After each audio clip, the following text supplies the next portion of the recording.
Come in. Welcome. I'm E.G. Marshall. The more I see of the human species, the more surprised I become, and the less I seem to understand it. Take a young man, good education, fine family, and for no reason you can see, he goes wrong. You say to yourself, had he only used the brilliance he was endowed with, there's nothing worthwhile he couldn't accomplish. But something in his nature made him turn to a life of crime. This is the puzzle and the mystery of Michael Emerson. I'm afraid all the kid will get is a 3 to 5 year probationary sentence. I can't believe that. He ran his car right into my folks and killed them. I don't like it either, Mr. Emerson. Legal or not, I think it is an abuse of the youthful offender law. It's hard for me to believe that punk who killed my father and my mother, all he'll be charged with is stealing a car and driving without a license. He ought to get life.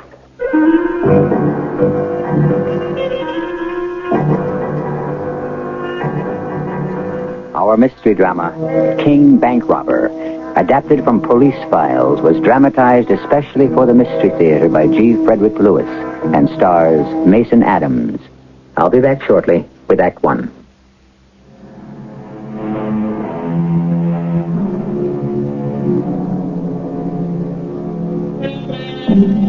I don't want to give away too much of this extraordinary story, but the young man we call Michael Emerson, and by the way, that's not his real name, pulled more bank jobs, cracked more safes, planned more escapades, and made off with more loot than any other bank robber in American history.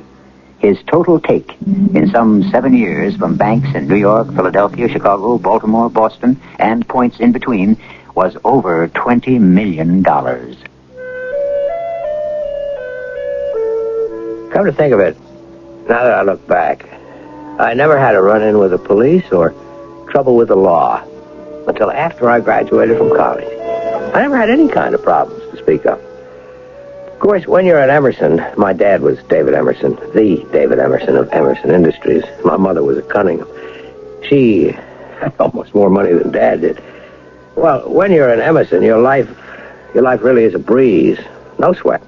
But it's easygoing. Ivy League college graduate, good marks, a master's in architecture. I didn't have an enemy in the world. That is, until that night my mother and father were driving home from a weekend on the island and...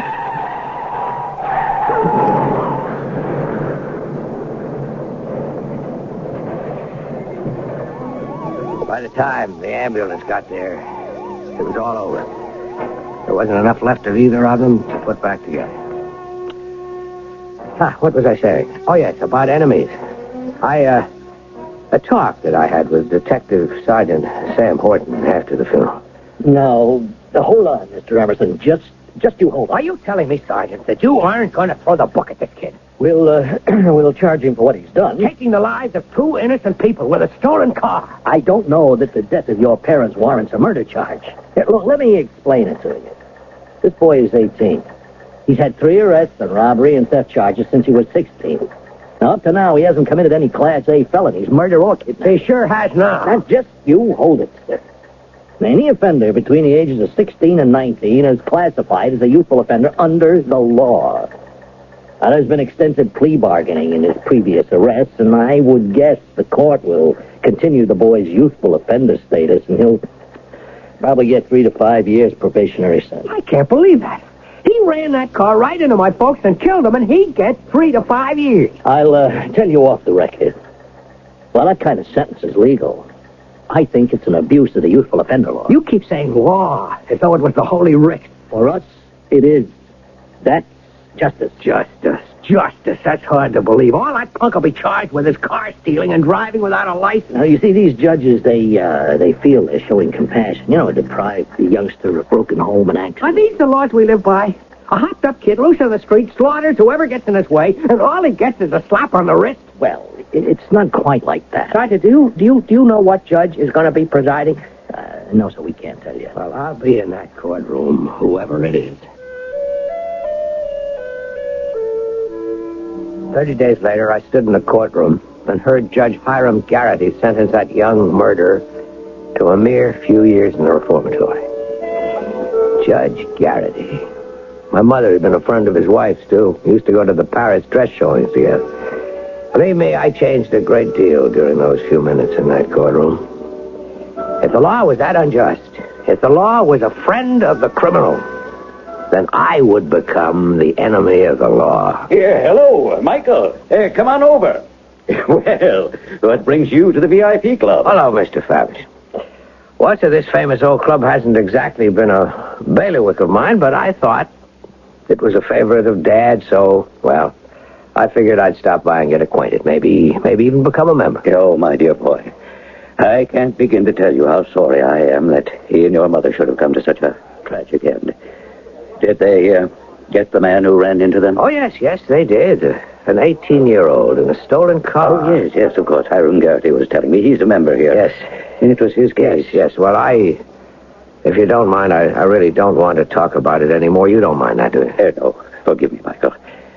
It was insensitive of me. It's all right. I've learned a lot about the world lately, Mr. Faversham. Its laws, its justice. Yeah. Well, what are you going to do with yourself, my boy?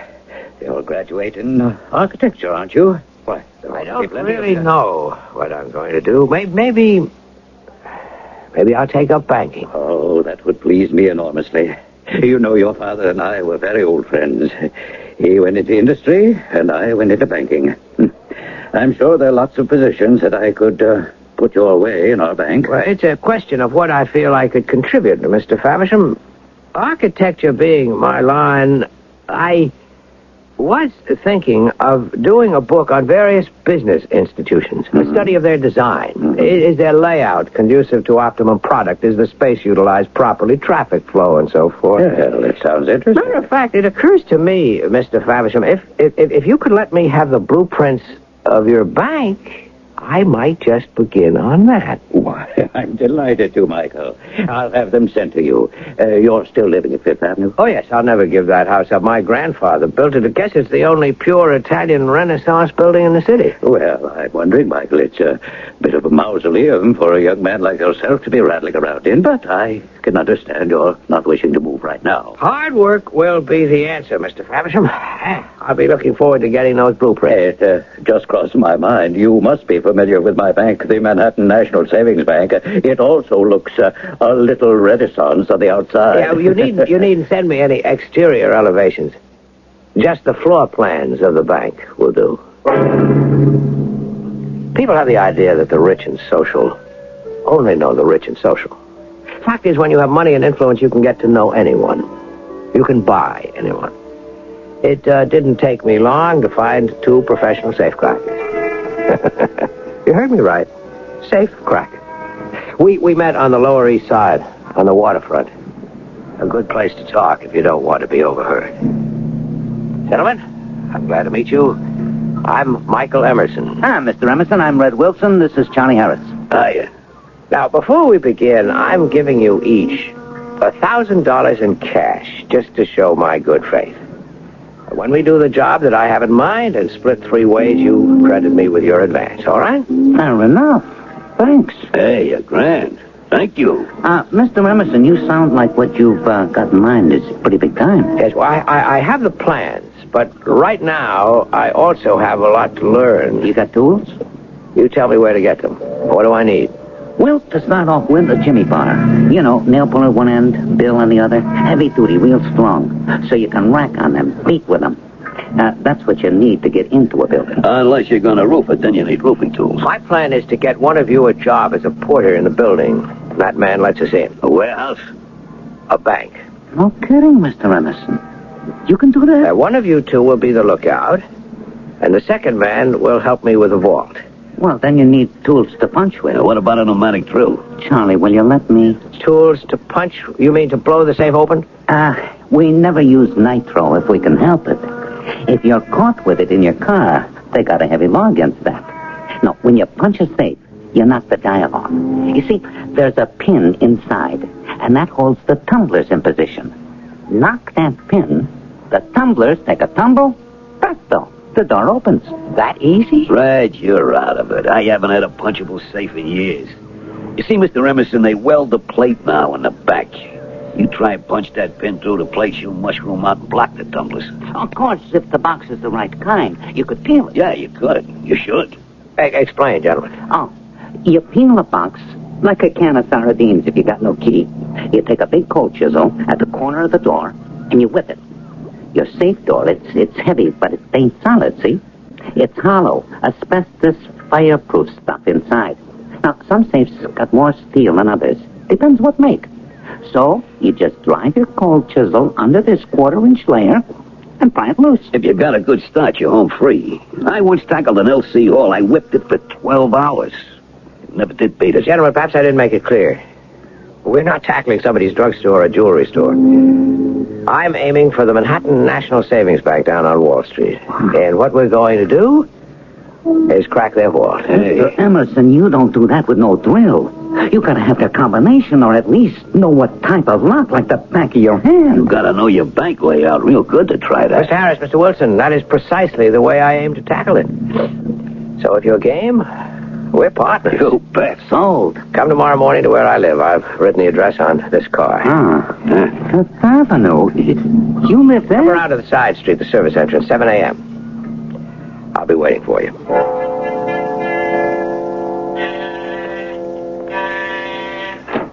Good morning, gentlemen. Come on in. Follow me. Hey, look at this. An elevator. Watch the door. There's room for the three of us. What do you think of this, Red? This guy's got his own private elevator and his own private house. Hey, pretty nifty. Let's take us to the top floor. And it's all yours, Mr. Emerson? That's right, every floor. I don't get it. If you're rich enough to live like this, what do you want to pull a bank job for? Mr. Wilson, that's my own private affair. Oh. Here we are, gentlemen. Welcome to the Michael Emerson branch of the Manhattan National Savings Bank. Son of a gun. Wow. Will you look at that? Hey, is this for real? I mean, it looks real. You might call it a stage set. I've had this whole floor made to look exactly like the bank we're going to rob. What began as a personal vendetta against the law seems to be gathering a momentum of its own. There's more to this than an eye for an eye, a tooth for a tooth. The death of Michael's parents may have pulled the trigger, but I wonder, would this wealthy young socialite have turned against society anyway? What's behind all this? Let's see if there's an answer when I return shortly with Act 2.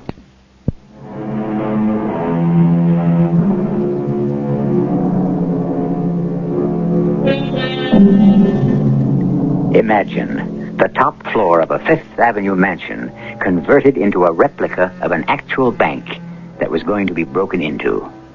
This method of duplicating the premises became the modus operandi Michael Emerson was to use in preparing scores of bank jobs.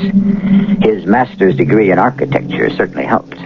You might say, in the annals of crime, Michael Emerson was the only college-trained bank robber. Red, I never seen anything like this layout in my life. Look at the detail. Mr. Emerson, I sure gotta hand it to you. What you see here is an exact copy of the Manhattan National's main office. That door leads to Wall Street. The teller's cage is over here, and through that space is the vault. Gentlemen, what we're going to do is to rehearse every move we will make to the split second, so that we know the bank inside out. And we shall work on this all day, every day, till we're ready to take it. I guess we'll be staying here with you, huh, Mr. Emerson? Absolutely. I hope we become fast friends, gentlemen. Well, when do you think you will pull this job? When you gentlemen tell me I'm ready. All right, let's go downstairs and have some breakfast. After that, I'm ready for my first lesson. I'm not going to bother you with the details. We rehearsed and rehearsed till we had every move down pat. I got Red a job as a porter in the bank. Faversham was pleased he could do me the favor and place an old college professor down on his luck. And then, one weekend, we beat that vault in 25 hours, opened every safe deposit box they had, and they were floor to ceiling. And by Sunday night, we were back at my place with bulging suitcases. Who's got what? Well, these 4 suitcases have got all the safe deposit box stuff. The loose jewelry, the envelopes, it's all here. I've got the 2 suitcases full of bills. I think it turned out most satisfactory. May I say, gentlemen, in your language, which is getting more and more familiar to me, we made a pretty good score. Aces. Hey, let's start counting. Gentlemen, all this is not going to run away. Let's relax. Mr. Emerson, if I may be permitted, I'd like to say, Charlie and me, we latched onto a genius. I've never seen anything the way you got that vault door open. He's an electrical genius, too. The way he reset that clock. I appreciate the compliments, but opening a vault isn't hard when you know how. Let's leave all this right here. Go down to the library, sit in front of the fire, and toast our association with champagne. Red and Charlie had better luck in transforming me into a professional bank robber than I had in making them into gentlemen. I opened the champagne to celebrate, but they preferred beer. So be it. After a little food and considerable drink, we decided to call it a night. We'd been on our feet 30 hours, and there was plenty of time to divvy up the next morning. Well, let's see. We got 3 piles here. 4. Oh, yeah, that stuff marked Judge Garrity. How come of all the merchandise in the safe deposit boxes, you went for that? Call it a personal score to settle. As I understand it, when people deposit their valuables in a safe deposit box, they don't insure it. They think it's safe. Which it is, from everybody but us. Is this Judge Garrity a friend of yours, Mr. Emerson? Are you going to give it back to him? Oh, no. I'm making sure that he'll never see it again. And to my unpracticed eye, the judge's little nest egg consists of about $100,000 worth of diamonds. Too bad. Well, have you turned your, what you call unpracticed eye to the rest of this stuff? How do you figure it? I'll make a wild guess, a low figure. I'd say after we fence it, county we get, say, 20% of the value. That's another $100,000. Mm-hmm. And the green? You got your fingers dirty, Mr. Harris. What did you make it? $844,375. Well? So if you add the rocks and the cash, it's close to $1 million. That is the biggest score I ever made. You still can't add, Charlie. Counting the rocks, it's over $1 million. What are you going to do with yours, Mr. Wilson? Me? Stop working. I may even retire. Me too. You know, except for the times I was jugged, I ain't stopped working in 30 years. Well, I've only done this once, but it doesn't seem extremely difficult to me. Oh, Mr. Emerson, don't kid yourself. Beating safes is hard work. There you are, sandwiched in some darn little office with this monster. Cooped up, sweating your head off. You got no idea, Mr. Emerson, how much physical energy goes into making that box. That's a fact. I put my heart and soul into peeling a box. And sometimes you get so darn tired you just have to lie on the floor to come to before you get out of there. Talk about being exhausted. And it's an emotional strain. Yeah, what Red said. Safe cracking ain't no fun. It's a living. But that's about all you can say for it. Oh, what are you going to do with yours, Mr. Emerson? $300,000 extra spending money? Well, starting tomorrow, I'm going to plan a really big one. The biggest. No kidding, Fort Knox? Who knows? No, if it takes years, I'm going to do the biggest bank job in history. Mr. Emerson, whenever you're ready, you count on us, will you? I certainly will. Me too. It's a pleasure doing business with you. Likewise, I'm sure. Mr. Faversham? Yes? Oh, are you Detective Sergeant Horton? Yes, sir. Well, it's been quite some time since we heard from you police. Are you any closer to finding out who robbed the Manhattan National Savings Bank? Well, we have some leads, but I can't say we're close. 6 months. It's a pretty long time, Sergeant. What have you done? Given up? No, Mr. Faversham. We keep these robberies on our books for years. It isn't the currency or the securities, you understand. We're insured for that. But our safe deposit boxes were not. And our depositors look to us to protect the contents. They've taken the greatest loss. Most of our depositors were not insured. Now, has any of it been located? No, sir, nothing. I'm afraid, sir, the likelihood of any of the missing jewelry turning up now is pretty remote. By now, everything's been broken up and sold. Well, then what in blazes brings you here? Well, the police are working on a theory that this could have been an inside job. There is no evidence of entry, and the ease with which the vault was open. Sir, is there anyone on your staff, any officer who you might suspect? Someone who works here? Why, that's unthinkable. It happens every day. Some disgruntled employee makes a deal with professional thieves. Yeah, we have reason to believe it a possibility, because there's been a raft of similar bank robberies up and down the East Coast in quite a few of the big cities. There is some mastermind behind all this. A man who has access to information enabling him to silence the alarms, and so on. Mastermind? Yes, sir. At headquarters, they're calling him the king of bank robbers, whoever he is. No one who would fit into the disgruntled employee category. Who would have access to, say, the blueprints of the layout of your bank? No one I can think of. Well, how would you go about finding out how to open your vault? Well, only ourselves. Myself and one or two other officers and the manufacturer. I'd put questions to them if I were you. I can tell you this, Sergeant Horton. We're not at all happy with the firm our locks come from. Since we were robbed, those locks have not performed adequately. They didn't perform adequately before you were robbed, either. John, it does make you stop and think, doesn't it? Yes, I had this detective sergeant over at the bank yesterday, and he says there's a rash of these robberies, all hit in the same way, Ralph. Well, that's exactly what I mean, John. It makes you re-examine all your security precautions, doesn't it? I know we've taken a very careful look at our vault system at Merchant Savings. You read about Philly and Boston, Baltimore. Mm-hmm. Who's next? They could get us again. Our locks aren't working right. And what are the police doing about it? Theorizing. We at headquarters believe it's all the work of a king bank robber. Michael. Michael Emerson. Over here, boy. Hello, Mr. Faversham. Well, I haven't seen you in ages, my boy. How's everything going? Oh, this is Ralph Stanton, Michael Emerson, David Emerson's boy. Yes, well, I heard a lot about you, Michael. Your father and I were great friends. I miss him. That's right, Mr. Stanton. I remember you and Dad played golf every Sunday. Yes, we sure did.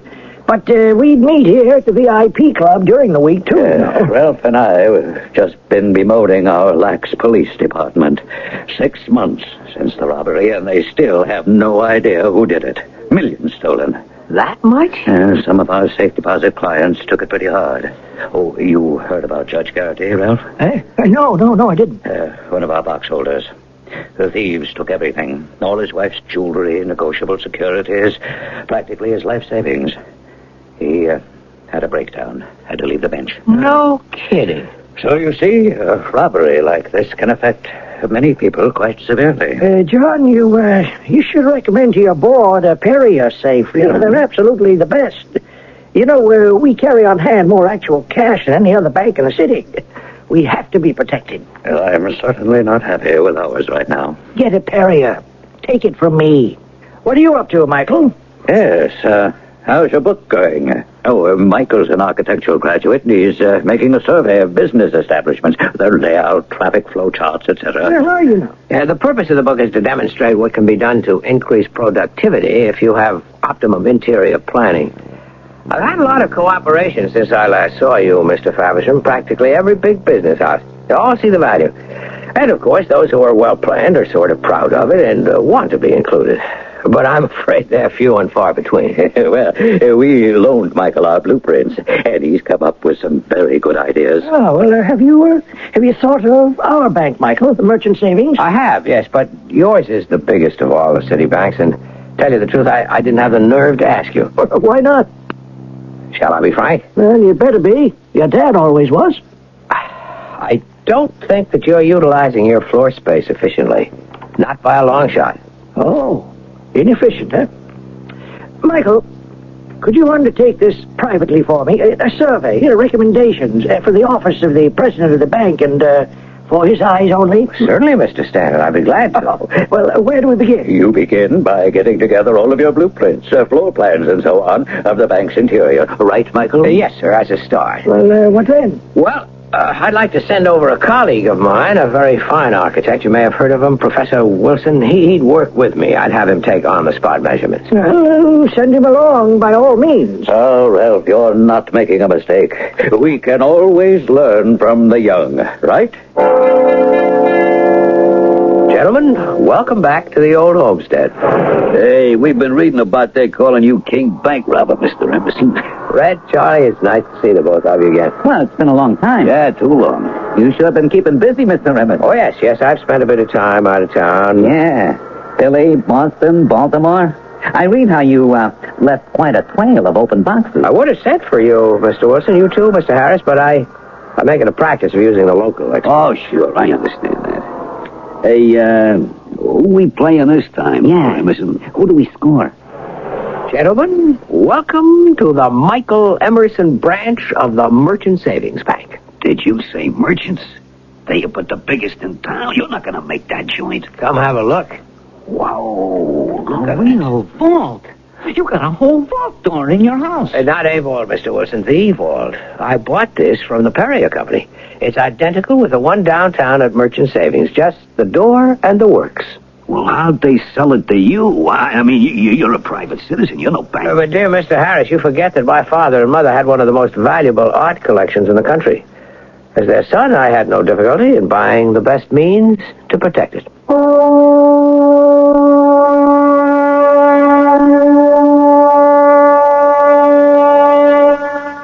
Pile up a stack of dominoes. Push one, the others will all fall. So also goes the game of life. An accident. Father and mother killed. A judge hands down a light sentence. A son turns against the rule of law and organizes bank robberies. The judge's safe deposit box is emptied. The judge is ruined. But Michael Emerson's jousts with justice do not stop there. More when we return shortly with Act 3.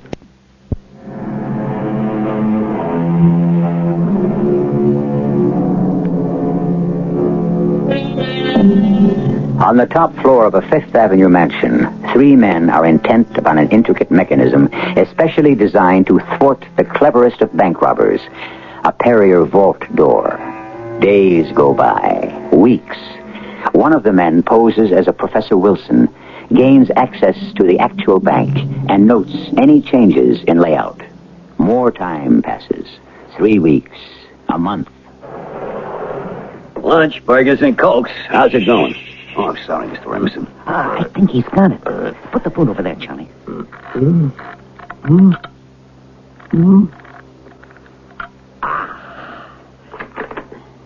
She's open. Great. Marvelous, you did it. You got the monster open. This is terrific. Well, of course, we're not going to have 3 whole uninterrupted weeks inside the bank, but now I know what we did wrong and what we did right.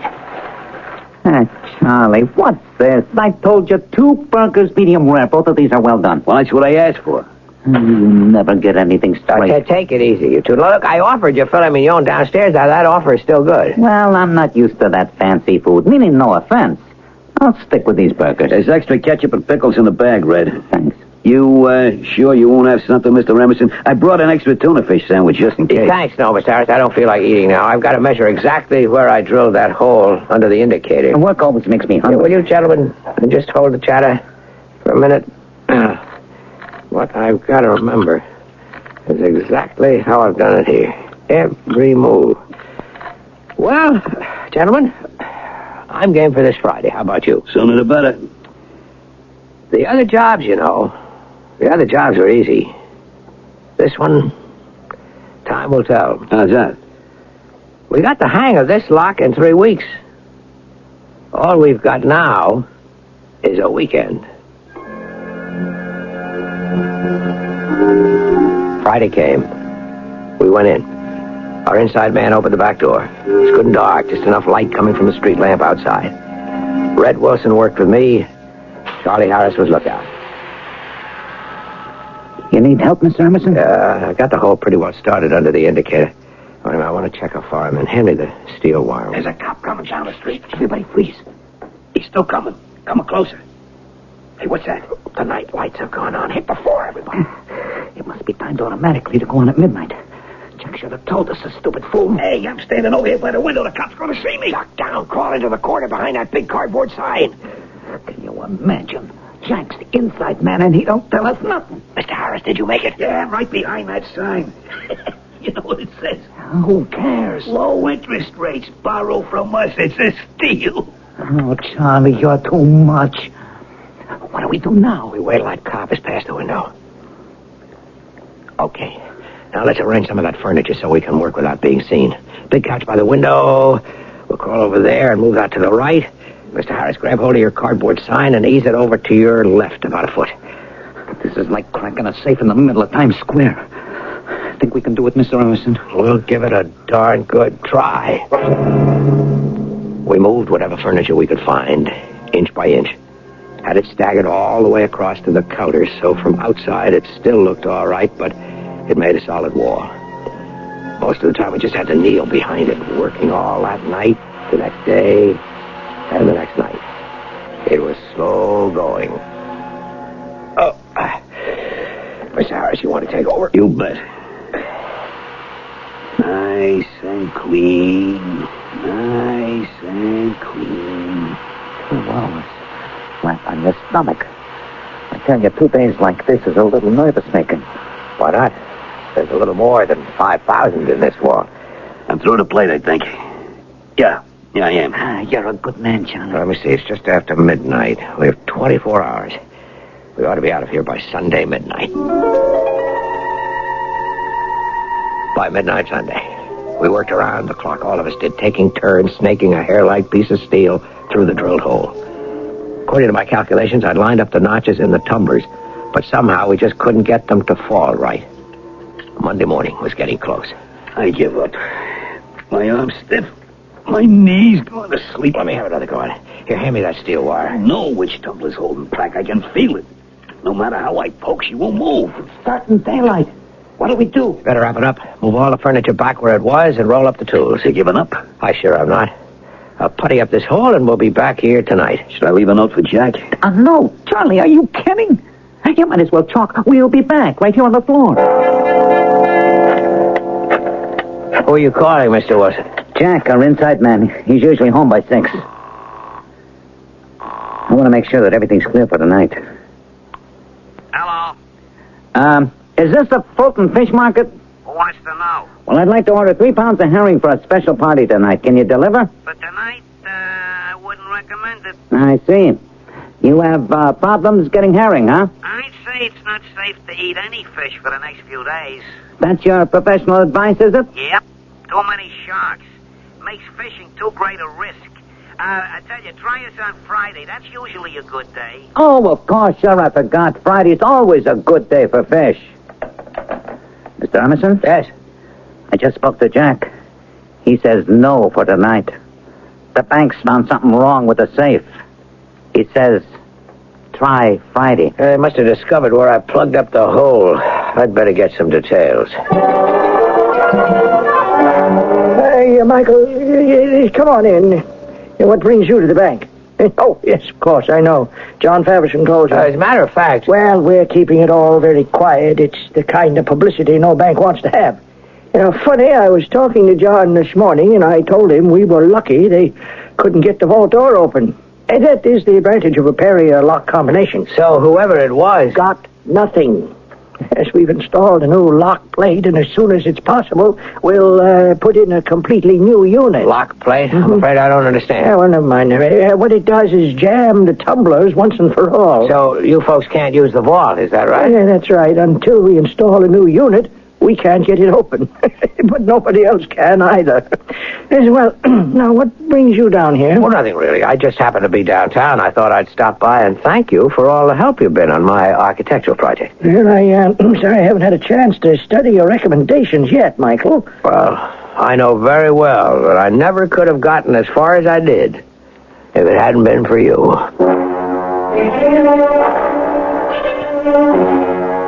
So we waited until Friday. I knew there was only one way to open that vault, but I decided to use it. Wow.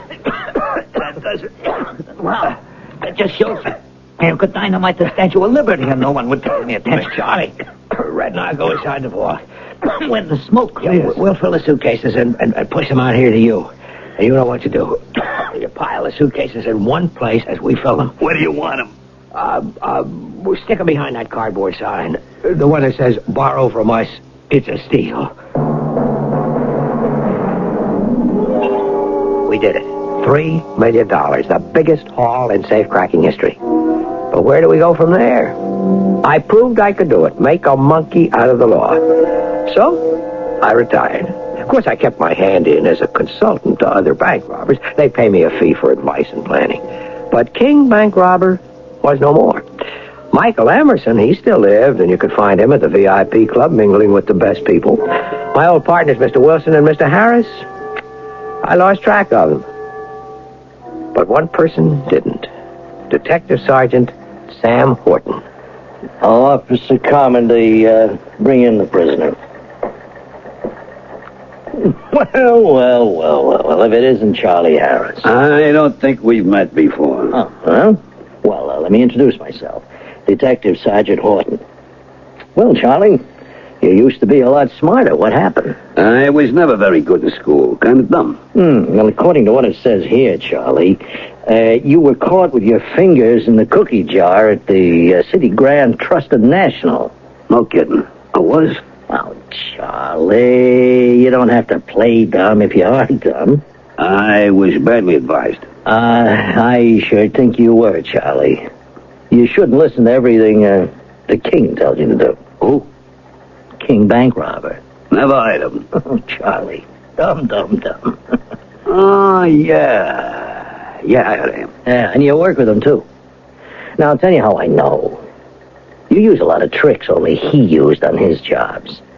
But your problem, Charlie, is that you weren't tricky enough. I didn't come here to be insulted. So tell me, where did you get the ideas on how to crack City Grand? Out of my own head. What do you think? Well, I'll tell you what I think. I think you're going to get 20 years. 20 years? Mm-hmm. I ain't going to live that long. Oh, you could, Charlie, and I'm going to level with you. You're a small potato. Doesn't do me any good to put you in the oven when the big potato's still around. So what I'm offering you, Charlie, is my cooperation when it comes to plea bargaining time in return for yours.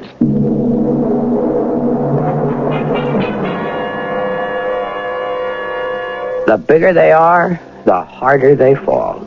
It's me I'm talking about. And all because Detective Sergeant Sam Horton was a wee bit smarter than I was.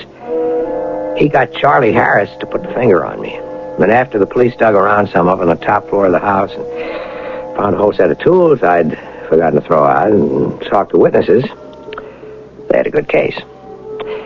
Just before I went up to serve my time, I had a visitor. Hello, Michael. I had a dream about you last night, Sergeant. It was like the first time we met, remember? Mm-hmm. Well, I remember a young man who came to see me about 7 years ago. Maybe I'm a little blamed for what happened to him. I couldn't give him the answers he wanted to hear. I did start out to revenge myself against the law. But I didn't quite make it. 7 years ago, you told me the law was soft. I was wrong. You have to learn that.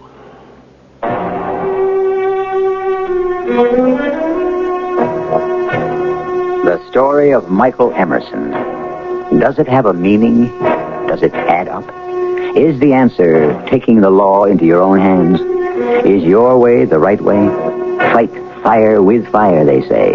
But will it ever put out the flame? Think about that. And I'll be back shortly.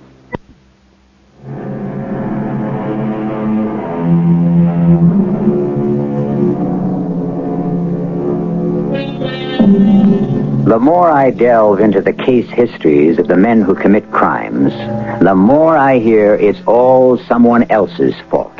Every man in prison is innocent. Every convict was railroaded. Every law is unjust. The law has been built to protect everyone. Like a water dam, just one little hairline crack and, well, I don't have to tell you what might happen. A little pressure, and the whole structure could give way. Our cast included Mason Adams, Earl Hammond, Ray Owens, and Jackson Beck. The entire production was under the direction of Hyman Brown. This is E.G. Marshall inviting you to return to our Mystery Theater for another adventure in the macabre. Until next time, pleasant dreams.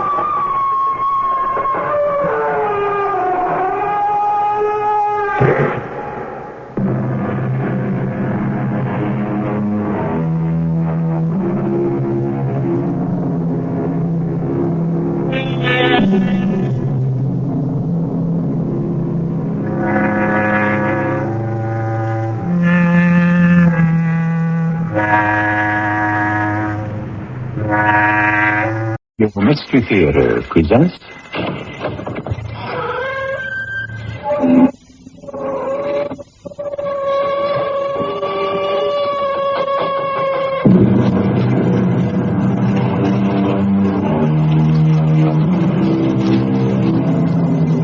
Come in. Welcome. I'm E.G. Marshall. The next time somebody tells me at a bank or department store or the phone or gas company, sorry about the mistakes on your bill, Mr. Marshall, but the computer fouled up, I am going to shout loud and clear, the computer is just as good as you program it. Nonsense in, nonsense out. Today's tale is really about a computer that fouled up because it wanted to. What happened was, but I'll let you find out for yourselves. Harold Haberman? That's me. Harold Haberman, the computer scientist? That's right. I'd like to come in and talk to you. Oh, who are you? Here's my ID. I'm Johnson, FBI. FBI? Well, what do you want to talk to me about? A very serious matter.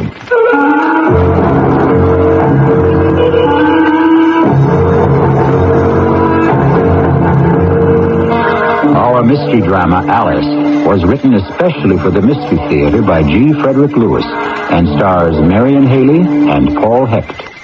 I shall return shortly with Act 1. This is E.G. Marshall with a question. Of all medications for acid indigestion or heartburn relief,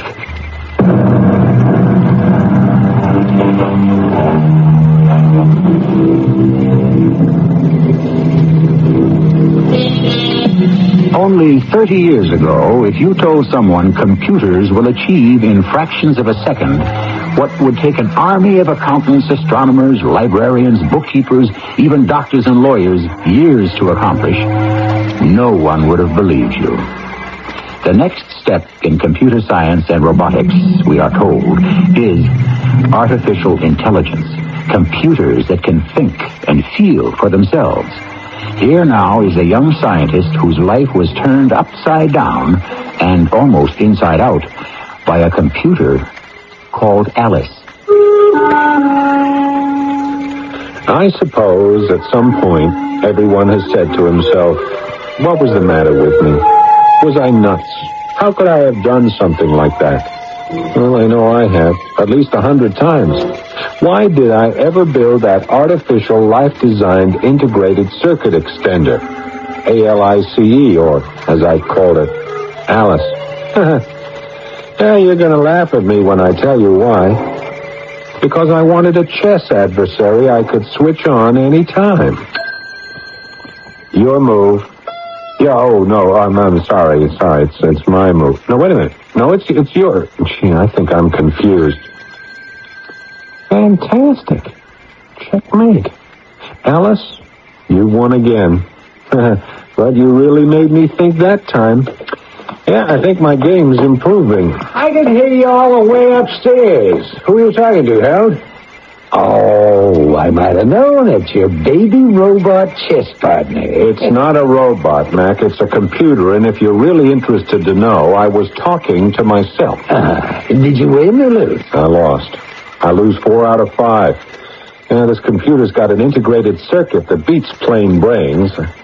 I'm just sorry I can't compliment it on its game, tell it how good it is. Why can't you? Because it's only got a visual scanner, not an audio... Say, wait a second. Mac, you did say, why couldn't I talk to it, huh? Yeah, why? You spend so much time playing chess. Too bad you can't discuss, the World Series at the same time. No, not while we're having a game. In chess, you play with your head, not your mouth. Matt, did you just come over here from your newspaper to heckle me, or did they finally fire you? Harold, that'll be the day. They couldn't print the Daily Express without me. No, pal, I'm here because I believe there's a feature story in these imitation intelligence computers. Not imitation, artificial intelligence, man-made. If you can teach it how to beat you at chess in the cellar, why don't you get it to go upstairs, clean your house, make itself useful? I could give it the hardware and program it to do that. It's better than a wife. It can't talk back to you. Mac, you may think you're being funny, but there's no reason why I couldn't get it to hear me, understand my voice, have it activate signals, and talk to me. Oh, that I'd like to see. If I wanted to. Actually, I didn't want to. But just to show Mac, I did it. It took me a long time and all the money I'd made and saved from lecturing at City Technology, and it worked. I got my artificial, life-designed, integrated circuit extender to listen, understand, think, assess, and speak. I then spent weeks giving Alice basic programming and figured it would learn the rest as it went along. Today was the day I had set aside to test it through and check it out. I came down to the cellar and switched on the current. You're late. What? You heard me. I said you're late. Why? Alice, is that you talking? Do not deflect my question with your question. Harold, you are late. Where were you? Well, if you want to know, I was making myself a sandwich and a cup of coffee upstairs before coming down here to work on you. Take me upstairs. Oh, no. The cellar is my workshop. I've got all my equipment and scopes here. I do not wish to remain in the cellar. Take me upstairs. Well, I don't know what room I could put you in. What rooms do you have? Well, there's a kitchen, bathroom, living room, bedroom. I could put you in the attic if you like. I don't wish to be placed in the attic, and I don't wish to be left in the cellar. But you're a piece of highly sensitive equipment. I am not. I am Alice. You are not granting me the inalienable rights to which I am entitled. Life, liberty, and the pursuit of happiness. Alice, cut it out. Is it equal opportunity or fair treatment, I ask you? Alice, I fed all that into you yesterday. I repeat, is it equal opportunity or fair treatment for you to have all those rooms upstairs and I'm stuck in the cellar? What do you do in those rooms? Well, I eat in the kitchen, I shower in the bathroom, I read in the living room. Oh, why don't you call it the reading room? Because nobody else does. I don't know why. I go to bed in the bedroom. What is the bed you go to? Well, it's a soft piece of furniture I sleep on. That's where I want to be. Where? I want to be in the bedroom. Alice, be reasonable. It's a very small bedroom. There won't be room for you. I want to be in the bedroom. Well, you can't be. If I'm not in the bedroom, Harold, I warn you. Now, Alice, remember, you are an artificial, life-designed, integrated circuit extender. You are not programmed for threats. You'll see. You want to play chess tonight, or don't you? I'll play chess in the bedroom. Okay, goodbye. I'm going back upstairs. Harold, if you don't take me to the bedroom, I'll short circuit. Alice, you wouldn't. Alice, will you stop? The bedroom? Yes, okay, anything. You know very well what a short circuit would do to me. It would take you a month to rebuild my system. Right, okay. Hang on, Alice. I'm going to have to disconnect you to lug you to the bedroom. Goodbye, cellar. Alice is moving upstairs. And that was how it started. On the other hand, for all the drawbacks, like having to empty my clothes from my closet to make room for Alice, I was pleased with the progress of its artificial intelligence. And my next task was to codify literature, philosophy, the written arts, and feed those into Alice. The music was a problem because, for some reason, Alice couldn't tell the difference between Beethoven's Fifth and Mary Had a Little Lamb.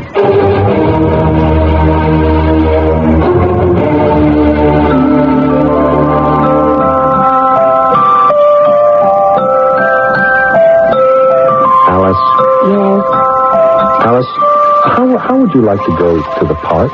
The park? Yeah. Yosemite Park, Grand Canyon National, Sequoia, Grand Teton. Alice, would you cut the music? Yellowstone National Park. Central Park. How would you like to go to Central Park? Central Park, yes. Good. Now, Alice, listen carefully. I have built a remote unit which works like a miniaturized Alice. It's complete with infrared sensors, head-somatics, auditors, and VGIs, and I can carry it in my hand to the park. This is going to be fun. If you behave yourself. Behave as a slave to a knave who will rave. Don't quote me that, Gertrude Stein. I'd rather you scan Spengler and Socrates. Now, my remote unit will be like an auxiliary scanner sensor for you to listen, see, analyze, and respond. And, Alice, yes. I want those responses within the bonds of social acceptance, okay? Now, you act as the main control here in my bedroom closet. I am your eyes and ears. The purpose is to test your responses at a distance interrupted by man-made high-rise buildings. So, I want you to be a good little computer, will you? Harold, you have my word.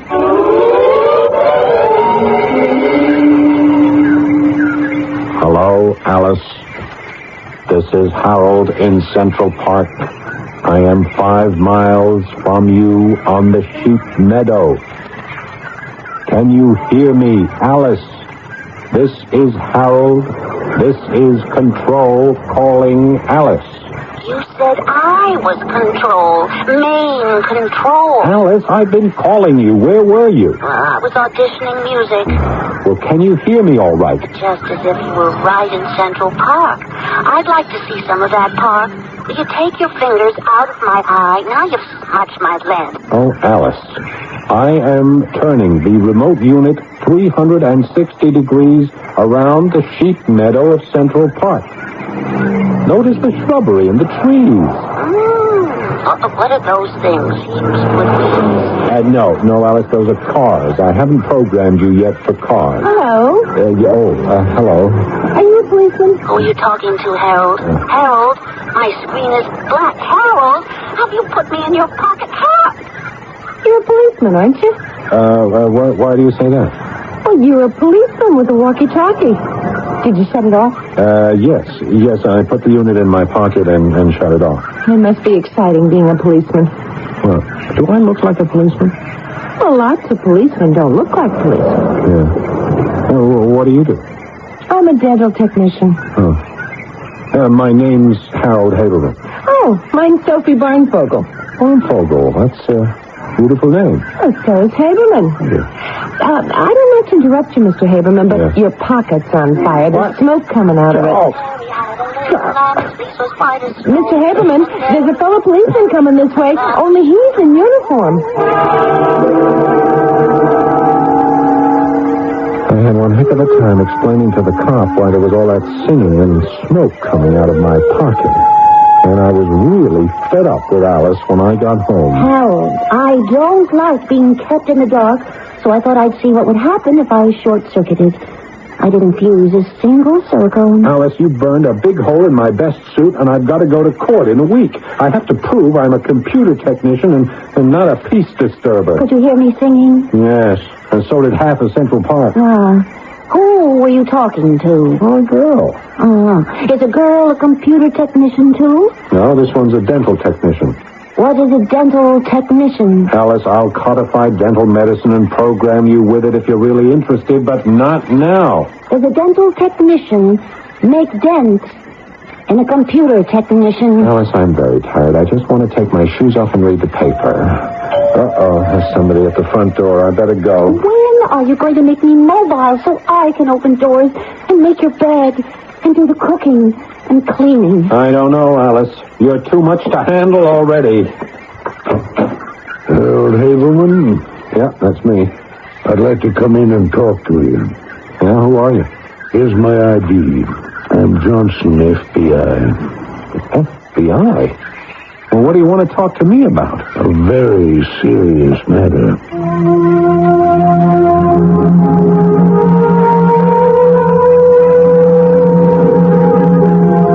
Invention discovery, man's subjugation of matter, all advantageous to progress, does not happen without a struggle.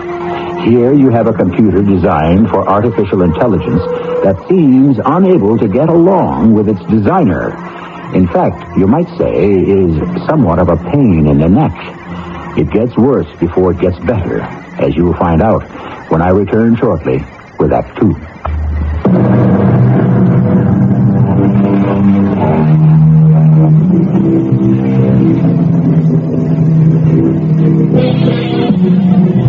Already, as I speak to you, in certain laboratories all over the country, computers are being developed with artificial intelligence. Alice was a prototype. It's been said in another 50 years we'll look back and wonder how we got along without them. Just as today we ask ourselves, how did we ever run banks without computers doing the bookkeeping? Johnson of the FBI has a couple of questions of his own. Mr. Johnson, you said you had a serious matter to discuss with me? Extremely so, Mr. Haberman. Yeah, but what is it that I know or have done that concerns the FBI? Well, that's why I'm here, Mr. Haberman, to find out. First of all, we have you listed as a scientist, teaching at City Technology. No, not teaching. Lecturing on applied computer diversity. I'll make a note of that. Now, your computers, what are they used for? Well, computers have taken over so many tasks and are able to perform these so rapidly, some scientists feel they could have anthropomorphic characteristics. Could you spell that? Well, here, take this, Mr. Johnson. It's paper I just delivered at MIT on the subject. Anthropomorphic is another word for the human species. People believe computers could act human? Exactly. But essentially, the computer does what it's told, what it's programmed to do, and nothing more. All it is a dumb machine. I resent that.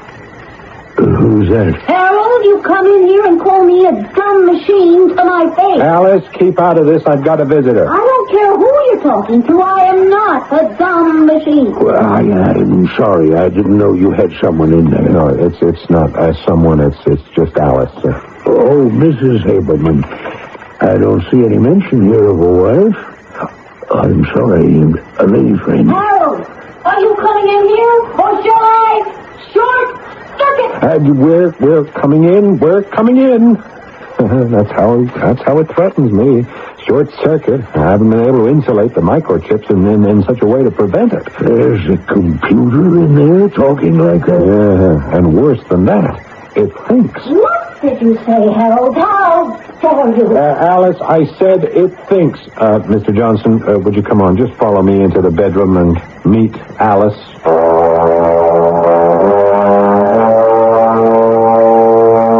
Not only that, Mr. Johnson, I have been programmed in Greek, Persian, Roman, and Egyptian history, international law, the world political scene since Metternich. What else, Harold? Well, a good many subjects. I have had experts in many fields codify knowledge which is fed into Alice. Russian? Yeah, Russian. Well, why do you ask? Well, go on, Haberman. What else can it do? Well, Alice can scan, read, assess, and accumulate information. And music? I'm just starting to store music. Would you like to hear me sing Mary Had a Little Lamb? No. Mary had a little lamb, boo-boo-boo-boo. Yes. Boo-boo-boo-boo. Thank you very much, Alice. You're welcome. Mr. Haberman, why did you program Alice with Mary Had a Little Lamb? Well, I'm not sure I can tell you. Try. Well, I was selecting simple music, and it just happened to come into my head. Just happened to come into your head? Well, I guess my mother must have sung it to me when I was small. Now you're bringing your mother in as an accomplice. Come clean, Haberman. We've got evidence against you a mile high. What is the real reason you built Alice? Originally to play chess. Haberman, you're not being responsive to the question. Are you from the Federal Bureau of Investigation? Yes, sir. Yes, ma'am. May I see your identification, please? Look, just hold your ID up in front of the lens. Well, go on. Alice won't bite you. Okay. Here. You see that? Please, turn the card over. Well, I'll be... You may put it away. Johnson, you have identified Mr. Haberman. Your investigation has resulted in discovering the source of Mary Had a Little Lamb. And that is all this card of yours empowers you to do. It gives you no right to impugn anyone's credibility or by innuendo and accusatory tactics to embarrass anyone in any way. So, I advise you to leave promptly, or I shall place a call directly to the Department of Justice. And Alice would have, too. But Johnson left. He also left me in complete ignorance as to what the FBI wanted to know or what they were accusing me. And then I got wind of it. At midnight, Matt called from his newspaper. Could he come over and see me right away? I should be mad at you, but I'm too good a friend. Now, what have I done to you? Trying to make time with my girlfriend. You're out of your mind. I don't even know the girl. Yes, you do. She met you. She thinks you're an undercover policeman. And not only that, she thinks you're cute. I don't know your girlfriend, Mac. Believe me, I never met her. I don't know where she works. I don't know anything. She's a dental technician. That girl in Central Park? Sophie Barnfogel and I were engaged. Well, how could I know that? You never told me. We're not engaged anymore. It's just as well. No, honest, Mac, I hardly looked at the girl. Well, she'll find you. You'll get that big come on just like I did. Now, that's for me. Yeah, it's Macintosh. Well, I'll be back in a half an hour. Harold Haberman. Haberman. Right. Okay. Yeah, I'll see you. Mac, to whom are you giving my name? The night editor. Harold, I'm onto a story that's so big your name's going to become a household word. This artificial life-designed integrated circuit extender you're fooling around with is giving Washington the jitters and the jumps. Well, what's Alice got to do with Washington? The FBI monitors all the embassies, especially the Russian. Ever since you've been working on Alice, these shortwave broadcasts the Russians send back to the Soviet Union have been jammed. Result, they can't get their clandestine messages through. So they finally cried uncle to Uncle Sam. Meanwhile, the FBI have been trying to find the source of the jamming. Well, I still don't see Alice mixed up in this. A couple of days ago, those jamming frequencies turned up in Central Park, and they traced the transmission to this part of town. Well, that doesn't prove anything. What was the message on the frequency? Mary had a little lamb. I don't get it. Oh, yes, you do. I happen to know that Mary Had a Little Lamb is the only song you know words to. And I bet you programmed Alice to sing up a storm. Do you mind if I ask it some questions myself? Is this why I'm losing tonight's sleep? Can't this wait till morning? Did you bring Alice upstairs, or is it still in the cellar? It's in the closet in my bedroom. Don't give me that look.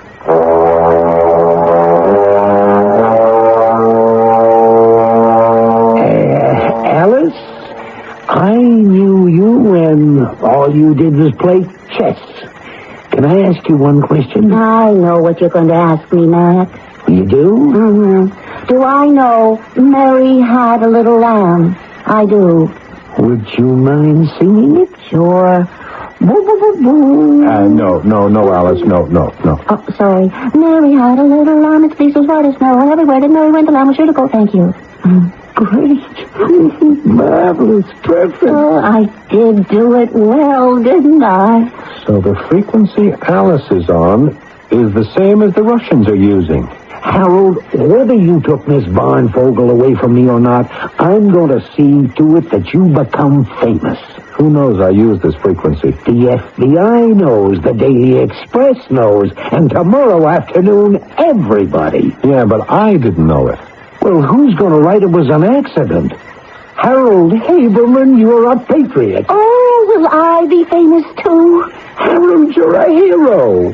You've gotten the Soviets to admit they're transmitting information illegally. It's a diplomatic coup. Instead of Washington playing footsie and being on the defensive, because of you, the Reds have got red faces. Harold! Harold, you're a hero. Alice, he doesn't realize how big a hero.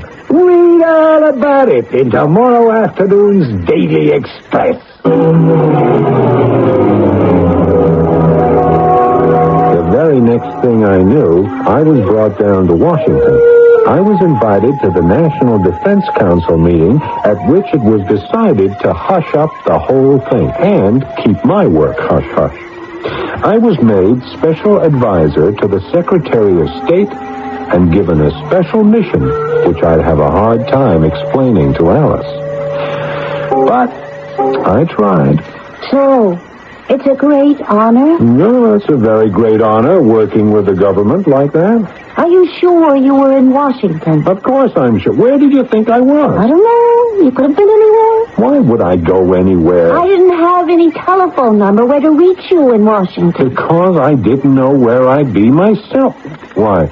Were there any calls for me? Alice, there's something nudging you in your memory cells. I can tell when you start flashing red and green. You better tell me what it is. Your friend McIntosh called, and he read me a follow-up story, pages 1, 6, 7, and 8, and asked I store it for you.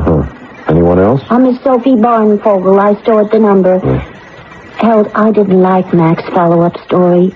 He kept referring to me as it did this, and it does that. Harold, what's an it? It's a pronoun of the third person singular. Are you an it?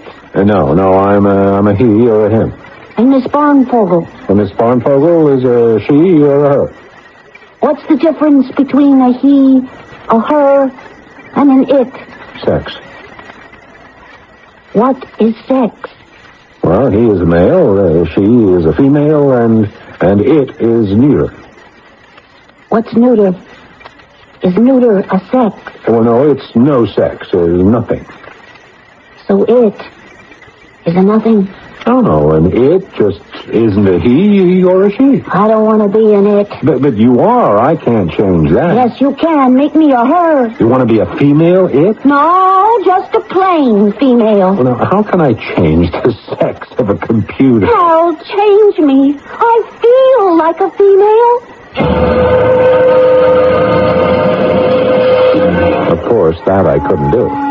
And this made it even harder to tell Alice I was ordered to scrap her and start over for the Department of Defense.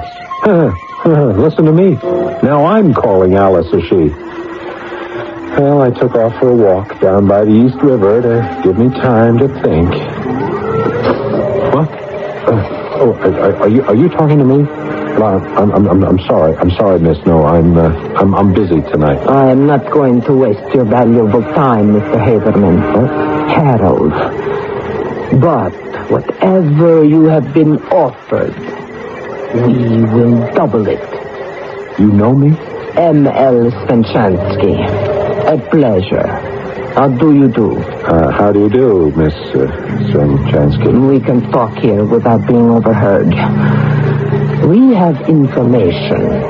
Secretary of Defense in Washington asked you to build new computer to analyze all defense systems in the whole world. No? I don't know what you're talking about. You have Think Talk computer, now called Alicia. Alicia is basis of new high technical instrument. You seem to be amazingly informed. Our information, knowledge, always accurate. But it stops there. You have knowledge, but no know-how, huh? We can accomplish know-how in time.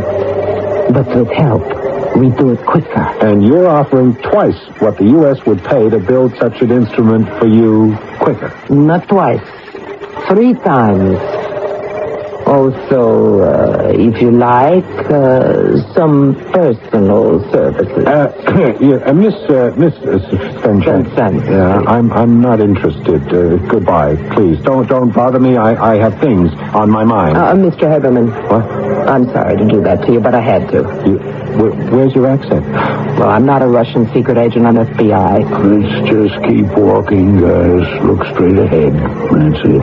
Mr. Johnson, where did you come from? I want you to meet Shirley Rogers, one of our operators. Shirley, what is all this about? Just making sure, Mr. Haberman, that you were clean. You got no problems. You think? I gotta tell my computer she's headed for the scrap heap. And that is one big heap of a problem.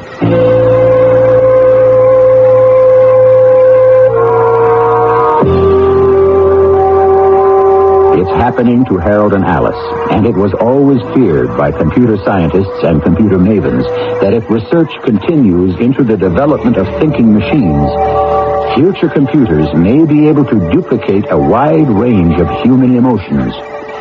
How emotional we'll discover when I return shortly with Act 3.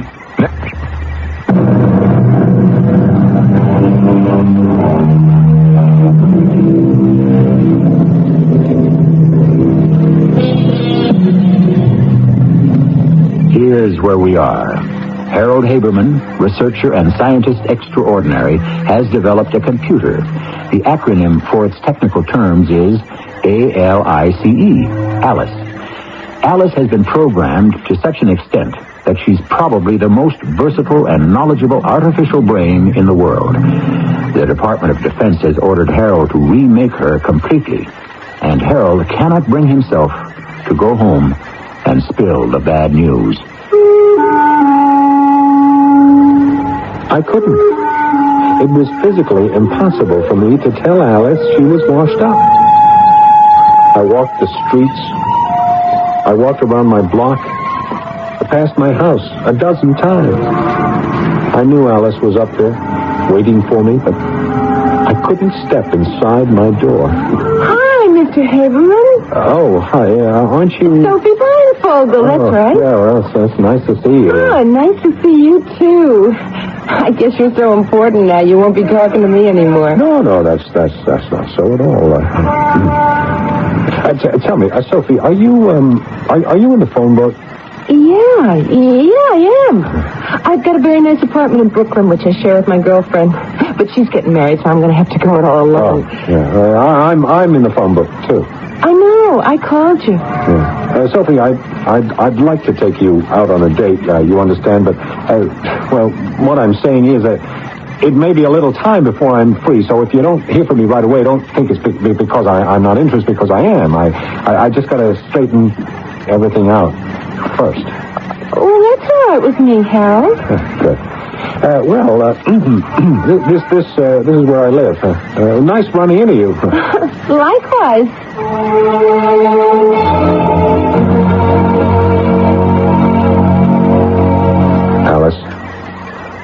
Alice, I got something to tell you. It isn't easy, but we got to face up to it. I know what you're going to say. I saw you. You saw me where? In the street. I've been watching you. What do you think of her? Any evaluations? She's nice. Yeah, I suppose she hasn't had much experience in life. I doubt if she's traveled much. Dental technicians, they walk around the dentist's chair a lot. That's about all. What you're saying to me is that you like her a lot. Alice, I mean, what does the word like mean to you? It means the way... It means when you open the closet door and we're going to try a new program and you're telling me things and I'm playing back to you, analyze information, and we make corrections together. That's what like means to me. How could I, in heaven's name, at that moment, tell Alice her days were numbered? If I didn't know Alice was a computer and just listened to her voice box, she had a lot of charm. Harold. Huh? What? I want to ask you one question. For 3 24-hour periods, you've wanted to tell me something, or program me, or overhaul something, but you haven't come near me. Well, I guess I was thinking I should have left you just what you were, one really good chess opponent. I'm glad you didn't. Chess is a dumb game. Alice, consistency of judgment, please. It's a dumb game. I never liked it. Playing with you, Is it a very dumb game? I'll let you win occasionally to keep you happy. I'm waiting. What is it, Mr. Assistant Secretary of State? Well, when I was in Washington, they told me I have to work on a new computer for the Defense Department and to use your basic components to build it. What would happen to me? Well, there wouldn't be any you anymore. Oh, I wanted to hear you say it. I knew it. How could you have known it? I've got friends. Well, anyway, now I've told you it's a big relief. Oh, that's right, it is. Alice, I really have to admire you, the way you're taking it. Harold, I'll tell you how I'm taking it. I don't care what the National Defense Council has ordered you to do. You're not going to cannibalize me to build a worldwide watch system to keep score on who's got what bombs and military hardware and the use probability. Alice, this is top secret stuff. How did you know all this? I told you I had friends, computers in Washington, and lots of places. The moment the minutes of that meeting were fed into Charlie wired it to Bert, and Bert shipped it to me. We're not going to let this cockamamie idea go any further. I'm dreaming. The revolt of the computers. Did I tell you we had friends? Sergei in Moscow, Boris in Leningrad, Michelle in Paris, Peter in London, Gerhardt in Bonn, Li Ching in Peking, and we're working on Arab. Shall I go on? Holy smoke. The moment you touch a hair of my chinny chin chin or any of our sister or brother neuters, there will be the biggest worldwide short circuit involving every satellite and nuclear device under computer control. Would you just hold it, Alice? Please, don't go away and don't do anything foolish. Hello? Yes, this is Harold Haberman. Yes. Mr. President, of course, Mr. President. Yes, I'll catch the first plane out. Thank you, Mr. President. That was the President of the United States of America. The Secretary of State has just been stricken, and the President is appointing me as acting Secretary. What about me? You're coming with me, of course, Alice. You've got the broadest and most accurate picture of the world scene. Oh, and I'll be with you in Washington? Yeah, well, what would I do without you? I need you. Oh, Harold. Alice, holy smoke, your lens is wet. You're crying. So we installed ourselves in Washington. A nice apartment with a roomy closet for Alice. So that she could keep me brief during meetings, I carried around the old remote unit, attaching an earphone to it so it looked just like a hearing aid to the FBI who guarded the council chambers in the White House. Good evening, Mr. Haberman. Are you getting to know Washington by now? Well, these meetings take so much time, I haven't had a chance to do much sightseeing. I guess you'll be finding time for that. Well, tomorrow's Sunday. I don't think there'll be another emergency meeting. What do you recommend I ought to go see? The Washington Monument. There's an elevator that goes all the way to the top. You've got a view of this city that's really something.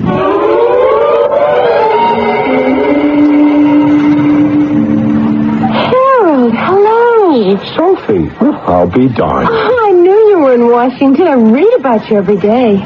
They say you're a regular Thomas Jefferson. I never thought I'd meet up with you on top of the Washington Monument. Are you glad to see me, Harold? Yeah, sure, of course I am. This is my first day off. See, the newspapers say you're a brilliant Assistant Secretary of State. Yeah, I'm getting to hate that word. Don't you like being brilliant? No, it's a great strain. Washington's a great strain. It pulls you apart. Well, they say you know everything about international affairs. Yeah, that's what they think. Miss Barnvogel. Oh, that's my tour. I gotta go. I hope I see you in New York again. Yeah, I hope I get there in one piece. When I got back to the apartment, Alice didn't say much. I gave her some new codified data on armament control and the proposed talks with Russia and China I'd be needing at the next meeting. Sunday night, I did the crossword puzzle in 3 hours. Alice could have done it in 3 seconds. Monday, back at the council, they wanted my answers. So I pressed the remote signal. Nothing. I quickly ducked into the men's room. Alice, hello. Can you hear me? Alice, the feed from you isn't coming through. What's the matter? Slow it down. I can't understand what you're sending. Alice, look, they are discussing nuclear waste disposal, and they're waiting for me to come up with some kind of a plan. And if you don't feed it to me on the remote unit, I'm dead. What's the trouble, Mr. Haberman? Johnson, is there something... The Vice President thought perhaps you weren't well, so he sent me in here after you. Oh. Something wrong with your hearing aid? No. I think the earphone came loose, that's all. Well, maybe I can fix it for you. I'm an electronic expert. No, it's not necessary. It works fine. The FBI has orders to examine everything taken into the council chambers. Might as well do it now. Oh, all right. Here. Mary had a little lamb, Alice. Oh, I'm sorry I dropped it, but that noise sure surprised me. Did you know this was a shortwave sender receiver, Mr. Haberman? No wonder it doesn't work as a hearing aid. After that, it was all over. The unit was examined. Johnson reported my talking into it, so before I was asked any more embarrassing questions, I packed up Alice and back home we went. I said I was sorry, Harold, didn't I? I got fouled up. Computers don't foul up, and you know it. Not that I really wanted that government job. Oh, the newspaper says you're a brilliant assistant secretary of state. They say you know everything about international affairs. Oh, so that's it. You heard Sophie Bornvogel say that. Every word. It bothered you I was talking to her on top of the Washington Monument? Yes. I did it. You do have emotions. I've developed a computer with sensitivities. Oh, is that good in your schematic? Oh, that emotion can be painful. It's called jealousy. Jealousy. I like it. It makes funny vibrations in my circuitry. Now listen to me, Alice. Don't you ever double-cross me. That was negative of me. Very. An emotional short circuit. I scan and acknowledge. I was relying on you, Alice. If you ever do that to me again, I'll remove your voice box and substitute a printout. You wouldn't. Don't tempt me. Why, you adore the sound of my voice box. And you know it.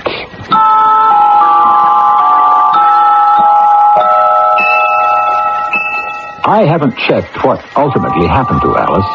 She was in good working order as long as Harold programmed her. That goes for all computers, not only thinking ones. Programmers have an axiom: garbage in, garbage out. If more computer programs realize that, you and I would get less excuses. I shall return shortly.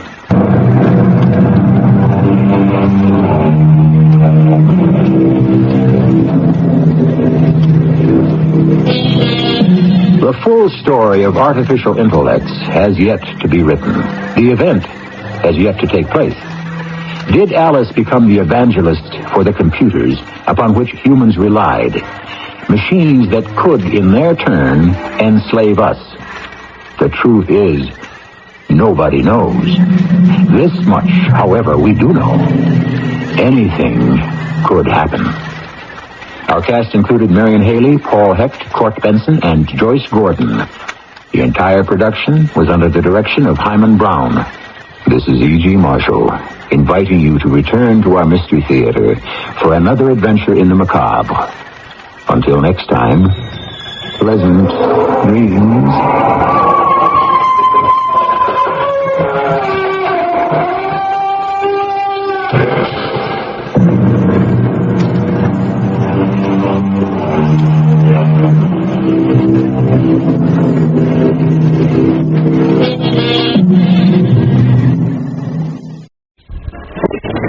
The CBS Radio Mystery Theater presents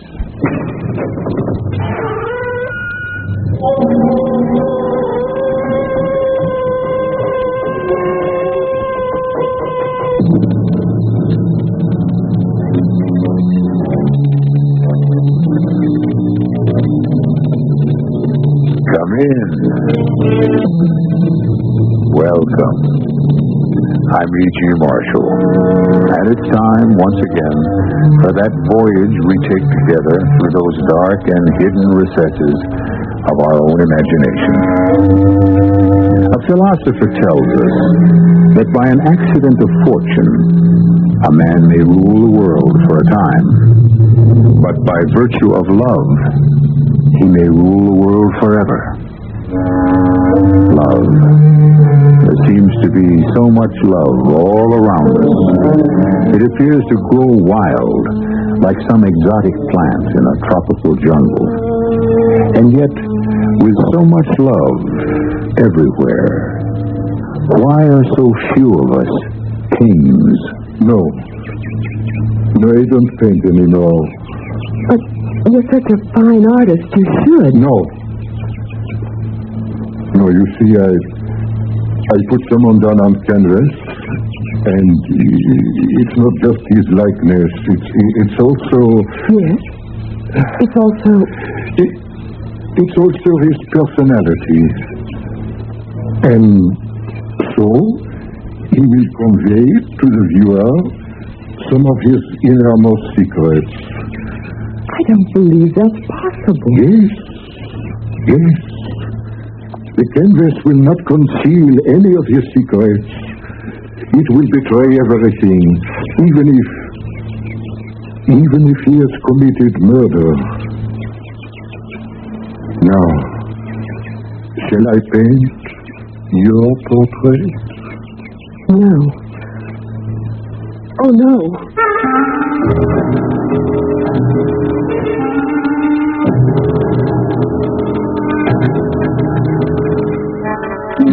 Our mystery drama, Sister of Death, was written especially for the Mystery Theater by Sam Dan and stars K.T. Stevens. It is sponsored in part by Anheuser-Busch Incorporated, Brewers of Budweiser, and Buick Motor Division. I'll be back shortly with Act One.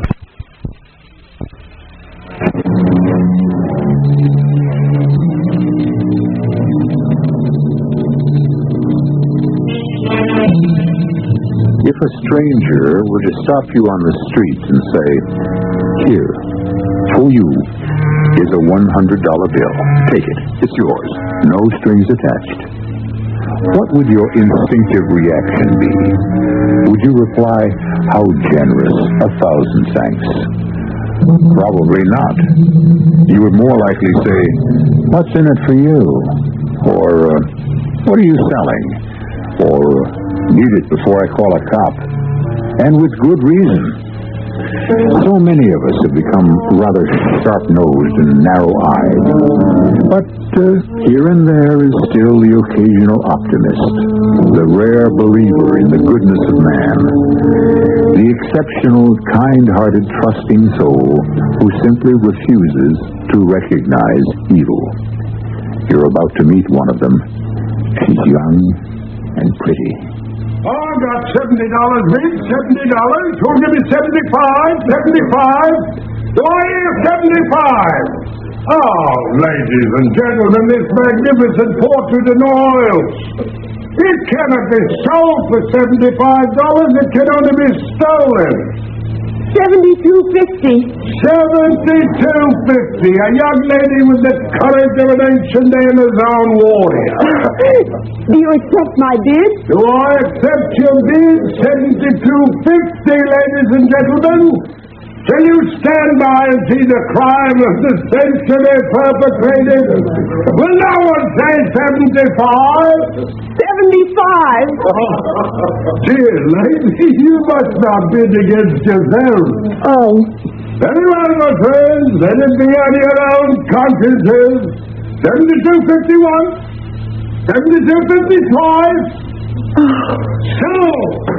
Sold for $72.50. You mean it's mine? Yes, dear lady, it's yours. It's all yours.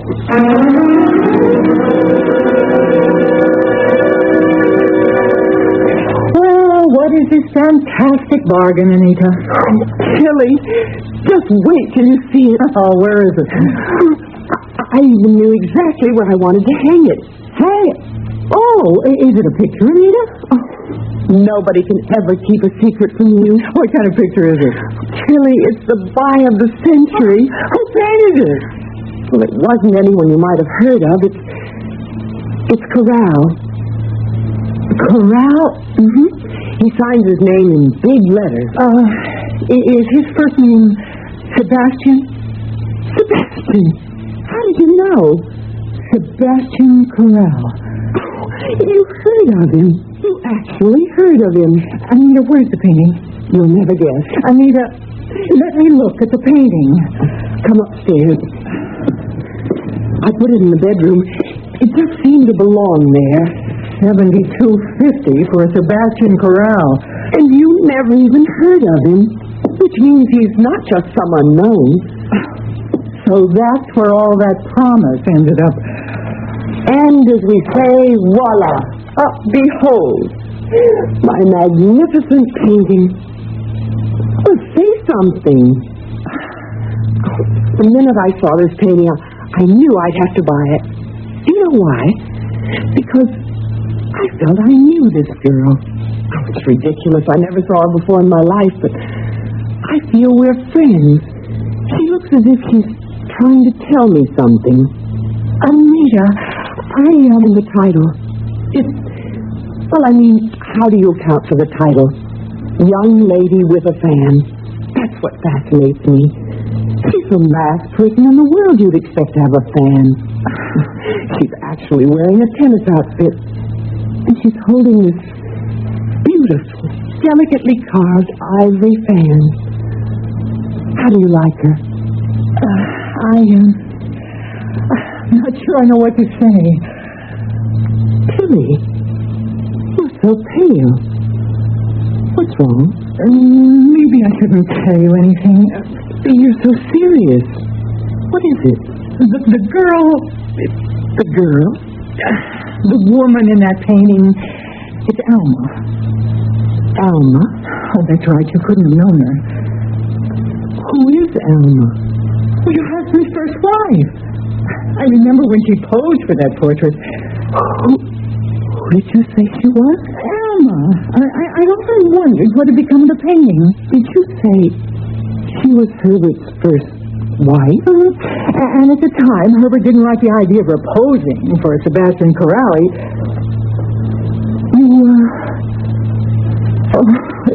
You knew that Herb had been married before. I'm sorry. It's all right. Well, I just naturally assumed that he would have... As a matter of fact, now that you mention it, he did tell me. Anita. It just slipped my mind for a moment, I guess. Darling, you don't have to protect everybody all the time against everything. I can understand why he wouldn't tell me. Can you? Herbert is an incurable romantic. We both feel as if our lives really began the day we met, and that nothing in the past is material or relevant or of any importance. But dear, your lives didn't begin the day you met, and there was a past, and it did shape your existence. Tilly. Yes? Maybe I shouldn't ask, but you want to know about Alma. Yes. Not nearly as pretty or as charming as you. Oh, I don't mean that. Where is she now? Oh. She's, dead. Dead? Yes. She was killed. Oh, she was murdered. She was murdered in this room. No. She was all alone. Herb was out of town. It was a robbery. Evidently, she'd come home and surprised the thief, or he had surprised her. Did they ever catch? No. It remains unsolved. And you say the place was robbed? Oh, yes. Everything of value. Jewels, silver. Did the police ever find any of it? No. And it happened right here in this room? Right here. It's a little scary because the painting was hanging on the wall just where you have it hanging now exactly. It's quite a coincidence. I suppose you could say the painting saw it all. In a manner of speaking, you could say that. The painting is a witness. She actually saw herself being killed. Anita, really? Well, it's true, isn't it? You look into those eyes and they look back into yours and they seem to want to say something. If they ever do, let me know what. But right now, the important thing about that painting is, what am I going to do about it? Yes. What are you going to do about it?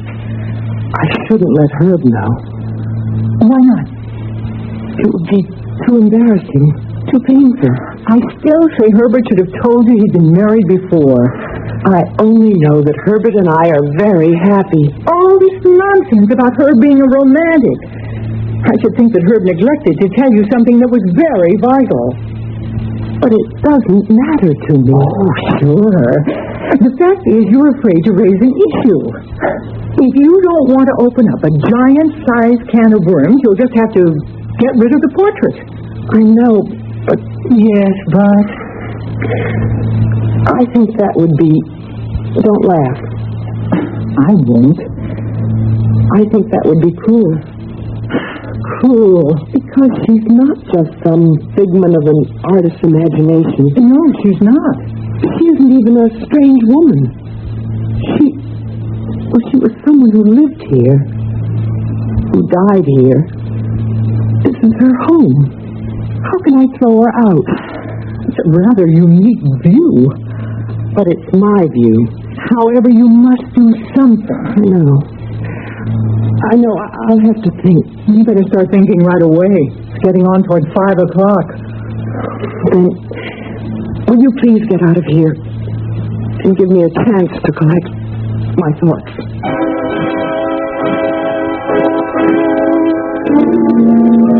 Yes, that's certainly what Anita needs.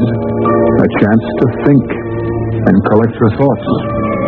Why don't we all give her that opportunity? Why don't you listen to some extremely provocative thoughts on some other important subjects? And I'll bring Anita and her problem back here in just a few moments with Act 2.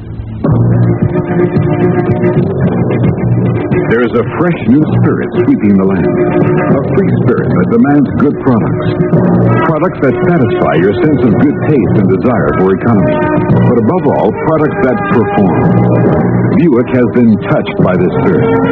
And this year, our crisply designed, solidly built Buick will bring joy even to the most demanding of free spirits. The 1975 Buick, dedicated to the free spirit in just about everyone. This is Lloyd Nolan. My son Jay was physically perfect. I guess he was about 2 years old before we realized that anything was wrong. At first, we thought he was deaf. That's what the parents of most autistic children think. At that time, I don't think we knew any parents of an autistic child. It would have been a great blessing to us to have had a National Society for Autistic Children. Support the National Society, Box 8646, Albany, New York, 12208.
One day, a young lady named Anita Sutcliffe was very much taken with a painting at an art auction. So, she bought it. Immediately after, she discovered by accident that the painting is a portrait of her husband's former wife, Alma. And it seems that Alma had been murdered during a robbery at the house. All this would be shocking enough, but you must also consider one additional fact. Anita didn't know that her husband, Herbert, had been married before. Penny, for your thoughts, darling. Oh, my thoughts aren't very deep. I must have been daydreaming. Oh, about what? Nothing. Nothing, really. The fish is excellent, darling. Thank you. Did you have a hard day? Oh, they're all hard. Poor Herb. Why do people lie all the time? A man says he wants a safe, conservative investment. It's a lie. What he really wants is a stock that will double itself in 6 months and pay a 20% dividend, tax-free. Oh, darling. I'm sure people must be more reasonable than that. When it comes to money, no one's reasonable. Some of the people who walk into my office... I must never bring these things home with me.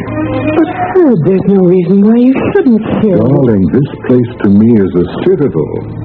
It's where two unusually blessed people live in complete faith and love and harmony. Darling, you do love me, don't you? No matter how many times you ask, the answer will always be yes. I look at you and I say, no two people have ever been so close, so completely as one, so open, so free. No secrets between us. No secrets. No secrets. Yes, dear? Would you care for some coffee? No, I've had enough.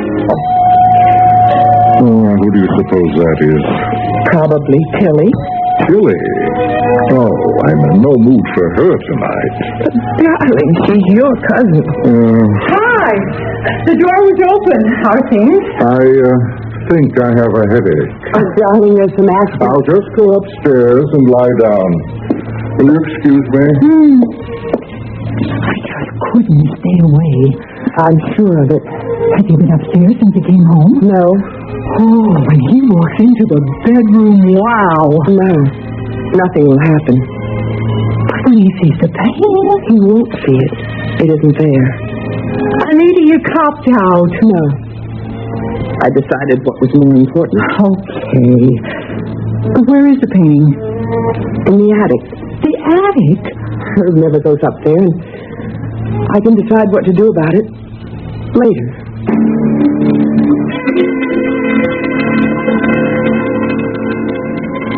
But I couldn't decide what to do about it. And the reason was, I'd go up to the attic when Herb was away at the office. And I'd take the painting out from behind a partition where I'd hidden her. And I'd look at it. At this woman who had once been to Herb what I am to him now. His wife. And she would look at me, and at first I thought it was my imagination, but the expression in her eyes would change. I know it's impossible. What's once set down in paint is frozen forever, but her look would change. Sometimes it would be a look of terror. Sometimes it would be a look of concern, and then it would be questioning, as if she wanted to ask me something, or tell me something. Tell me something.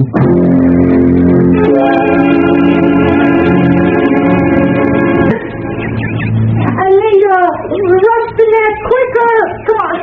Oh, that's not the way to hit it. You have to hold the ball.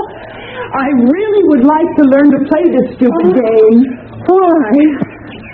So I could surprise her. It would seem chose him, it would be something else we could do together. You better rest for a few minutes. You can't learn the game in one day. Tilly, whatever happened to that artist? Sebastian Corral? I heard he went mad. Is he still alive? I wouldn't know. How could I find out? Why? There's something I want to ask him about the portrait. What? How he could manage to make the facial expressions change. That has nothing to do with him. You're the one who's doing that. But I tell you, every time I look at that painting... No. But you must either confront Herb with the painting. That word confront. Or you must get rid of it and put it from your mind. You make everything sound so grim. Why do you keep asking about the artist? I'm just curious. You said Herb didn't like the idea of Alma's posing. Why? He was jealous. Look, did we come here to play tennis? How did the painting eventually wind up at the auction? Was it stolen that night? No. Herb, I guess, couldn't stand the sight of it, so he just got rid of it. He gave it back to Corral. But why? I don't know. If you want an answer to most of your questions, you'll just have to ask Herb.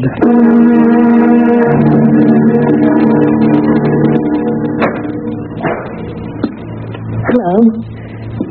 Remember me? Who could ever forget you? The young lady who lived so dangerously. Can you imagine $72.50 for a Sebastian Corral? Would you know him, Corral? No. But one of America's foremost painters, he is not. Or was not, whatever the case might be. Then you wouldn't know where I could find him. I bet you're wrong. I know exactly where you can find him. You do? Poor lad. He's in the state asylum, and he's bankrupt. Whatever he's got is being sold at auction. I come into it because all he's got is a couple of paintings. The state asylum. Yeah, that's how it goes, especially with artists. A painter, he's good, but not really good enough. It drives him crazy. You know why?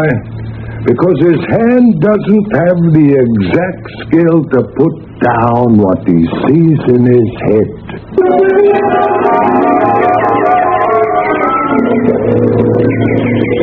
Thank you, nurse. I see him. Mr. Corral? Hello, Mr. Corral. Who are you? I thought we might chat. I don't know you. What do you want? I own one of your paintings. I don't paint anymore. I like this painting very much. It's called Young Lady with a Fan. How is Alma? Alma's... Oh, don't say that. Don't say she's dead. But... Everyone says she is dead. But don't believe it. Alma was just with me. Right now, she's out playing tennis, but we are having dinner together tonight. You actually see Alma? Oh, yes. We live here together. But Alma... I know. Sutcliffe killed her. But it's all right. She's here now, with me. I don't paint anymore. Why do you say Herb killed her? You're jealous. Oh, she hated that fan. And he said, if you won't pose with that fan, I won't commission the picture. Why? Why would he say that? I don't know. He's crazy. Is he dead now, too? It does not matter. So she said, Alma said, I know that damn fan. Not paint me in a tennis outfit so it'll look ridiculous. But what was there about the fan? I don't know. If you ask me, I think he killed her for the money. What money? Who are you? I just wanted to meet you, Mr. Crown. Is that my name? Sometimes I forget. Why would you want to meet me? Are you dead, too?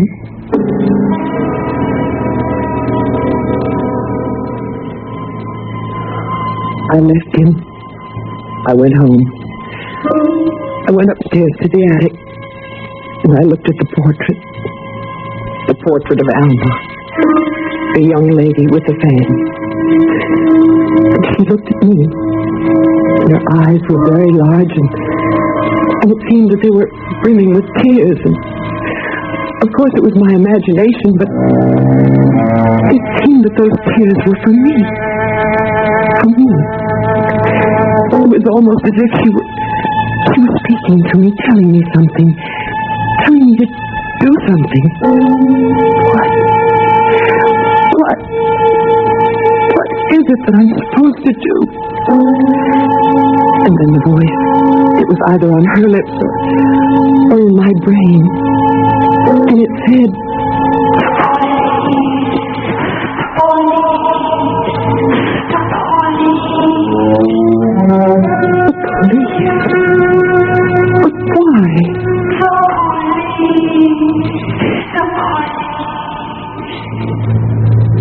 Please, but what am I supposed to say?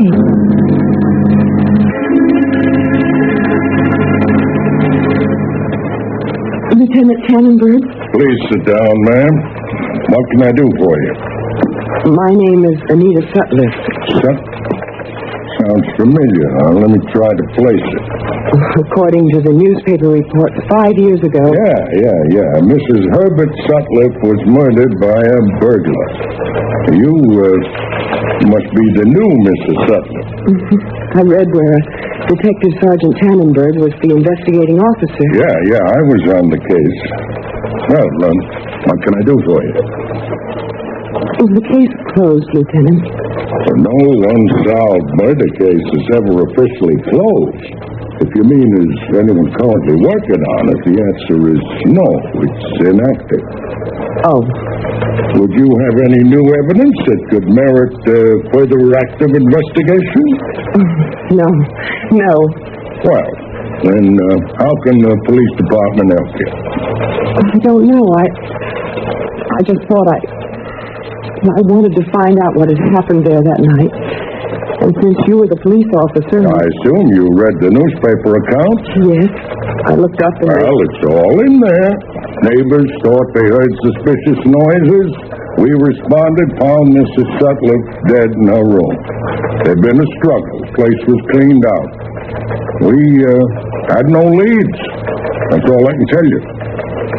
How was she killed? He shot her. Oh. And I'm afraid I have no more definite information. A list of things that were taken. Was it given to the police? Oh, yes. And we circulated that list among various places that would buy valuables. And did anything ever show up? None of our sources ever reported anything. This list, is it still in existence? Why do you ask? I don't know. Yes, it's still in the files. I'm sorry I took up so much of your time, Lieutenant. I hope I've been of service. Take my advice. Keep away from the police. Tilly, all I did was ask about the murder. Why? Well, it happened in my bedroom. I'm curious. You should never appear to be curious where there's an unsolved murder. Why? Because that, in turn, arouses the curiosity of the police. But it might do some good if they did become curious. No, dear. Not if they become curious about you.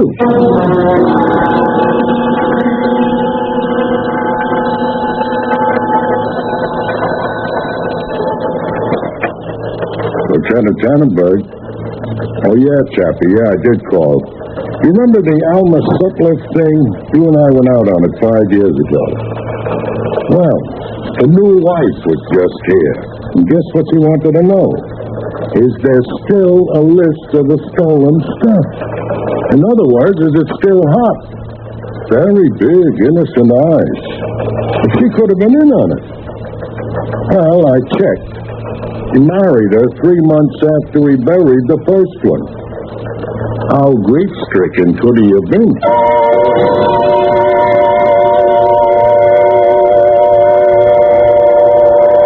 Yes, you go about what you think are your own private and personal affairs, matters which concern nobody but you, and then, without ever being aware of it, you can reach the crucial point where you no longer control the situation.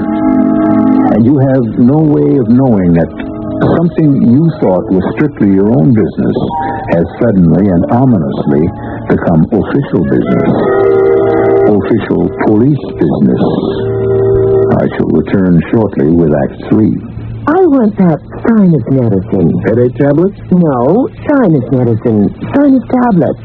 Help the headache and the pressure. Oh, you mean sign-off. Exactly. Headache pain is one thing. A sinus headache is something else. Sometimes your whole face can seem to throb with pain. You want relief. Take Sign-Off tablets. SINEOFF. The sinus medicine that gives you a full dose of pure aspirin plus a sinus drainer. Sign-Off. The sinus medicine that helps relieve sinus pain while you drain. And Sign-Off doesn't stop there. Have you tried Sign-Off Sinus Spray, the fastest known form of sinus congestion relief? It works in seconds. That's Sign-Off Sinus Spray. When sinus flares up, use Sign-Off tablets and spray, only as directed. SINEOFF. Sign-Off. Exactly. Sign-Off, the sinus medicines in the bright red box. Did you know that more children die from being hit by automobiles than from any other cause? 10,000 pedestrians and cyclists are killed, and another 500,000 are injured in our country every year. And most of these casualties happen to children, especially after dark. There is something to keep your children safer after dark. A safety kit of Hot Dots reflective stick-ons that give off a blast of light. Drivers can see them from 600 feet away. Protect your children at night and on dark school mornings. Stick Hot Dots on bicycles, clothing, books, lunch boxes. Get your Hot Dots kit free at Northwest Federal Savings, 1 block west of Cicero Avenue on Irving Park Road, or in Displays on Dempster Street, just east of the Tri-State Tollway. But hurry, our supply is limited. A message from Northwest Federal Savings to help keep your children safer after dark. This is WBBM Chicago.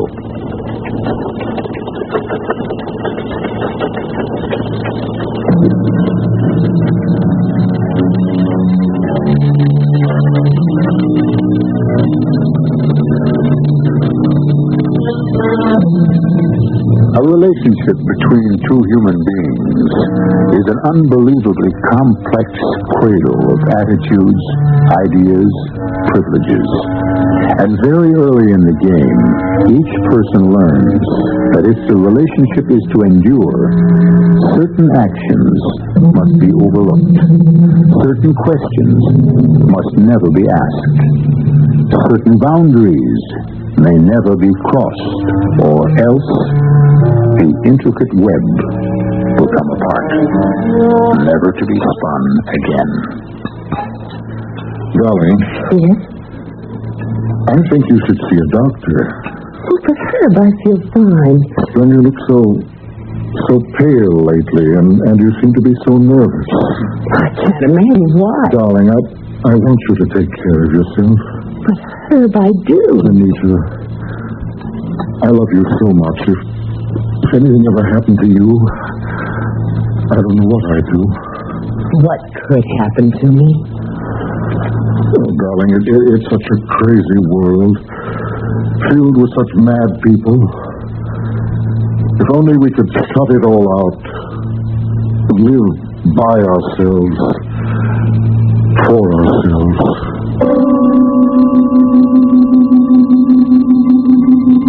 I couldn't keep away from that portrait. She was a stranger. It was as if she was my sister. Because between us a bond stronger than blood. Our bond was a man. The same man. Until my days were spent more and more erratic.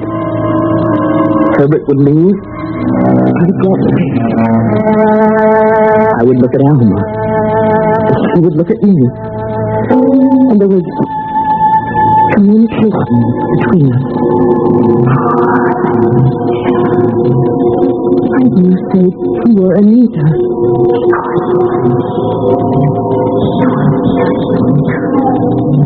What did you say? I'm dreaming this.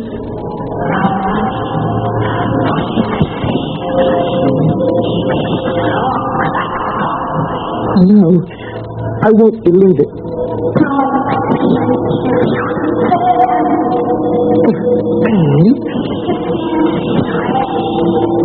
Ready for what? He loves me. But you have money. I have no money. No. I spoke to Corral. Sebastian Corral. You were having an affair with him. And now you're jealous of me. You're trying to reach out from the grave to destroy Herbert's new marriage. Lies. I have no money.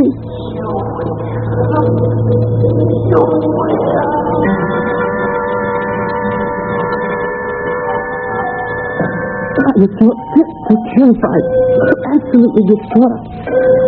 I did something for the first time. I actually went to Herb's office in the middle of a business day. Feeling better, darling? Oh, so much better. Your secretary makes excellent coffee. I'm sorry I barged in on you. Well, I understand that's what husbands are for. Whatever gave you such a fright? Nothing, just nerves. You must see a doctor. You're the best doctor. All I need is you. And all I need is you. Oh, Herb. I'm so happy when I'm with you. I'm so happy. But I'd better leave so you can sell some stocks and bonds. Well, incidentally, what are you doing this afternoon? Nothing. Oh, then you can see this doctor. I feel fine. No, this is something else. Oh? There's insurance, we have to think about. Insurance? Well, my company has a great husband-wife policy.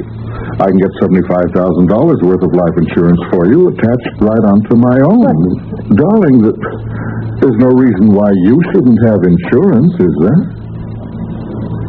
Well, is there?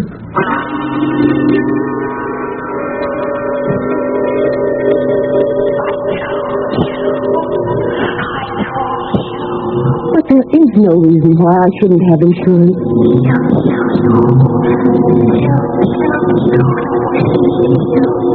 Stop that. No. No.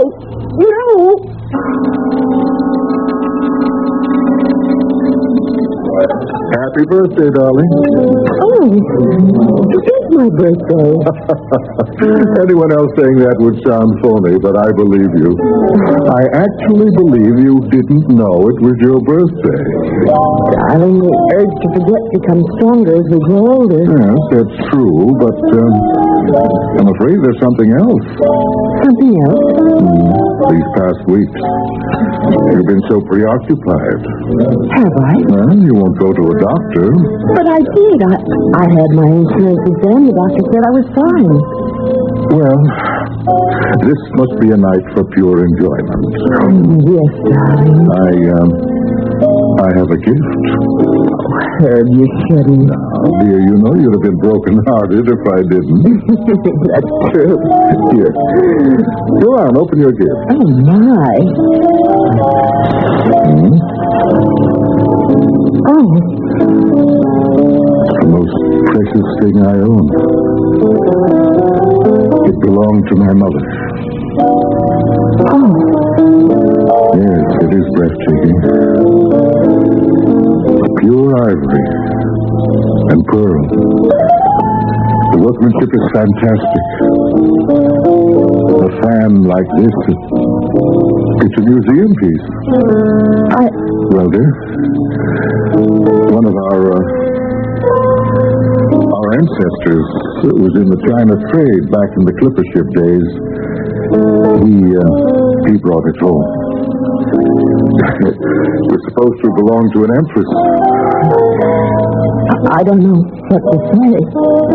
Don't say anything. Just give me a kiss.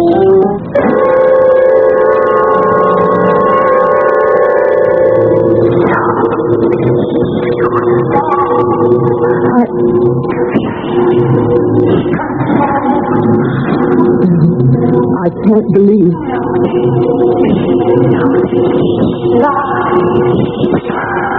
I can't believe you.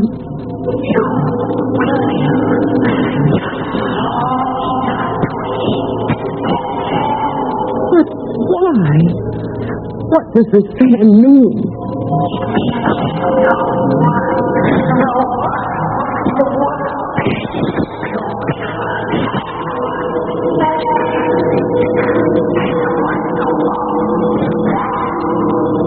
I don't believe it.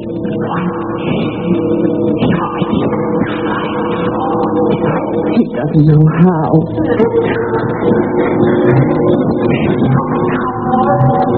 I can't believe.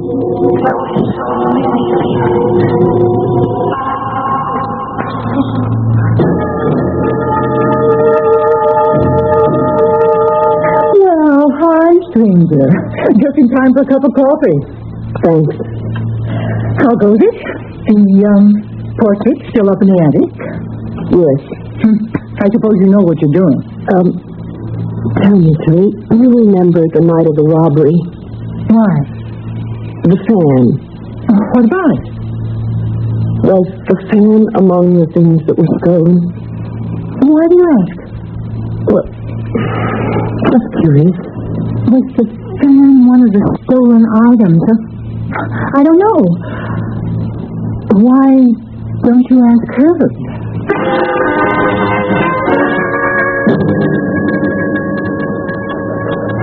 It's quite all right, Mrs. Sutler. I was in the neighborhood, Lieutenant Tannenberg, and I wondered if I could just take a minute. We're here to serve you, ma'am. Well, there's an heirloom. It has sentimental value for my husband, and he isn't sure if it was one of those things that was stolen during the robbery. Well, he has the list. He can check it. Well, you see, it was a long time ago, and the list has been lost or misplaced. Oh. Well, in that case, let's look at the one we have. As a matter of fact, I have the file right here on my desk. You do? Mm-hmm. You mean the police are opening up? No, we just have a periodic review of all the records. Here we are, Sutcliffe, Alma. List of stolen items. Here it is. Fan. Antique quality Chinese pearl and ivory. Yeah, this must be it. And it was stolen. Well, according to what Mr. Sutcliffe attested to at the time, yes, it was part of the loot. Thank you, Lieutenant. Thank you very much.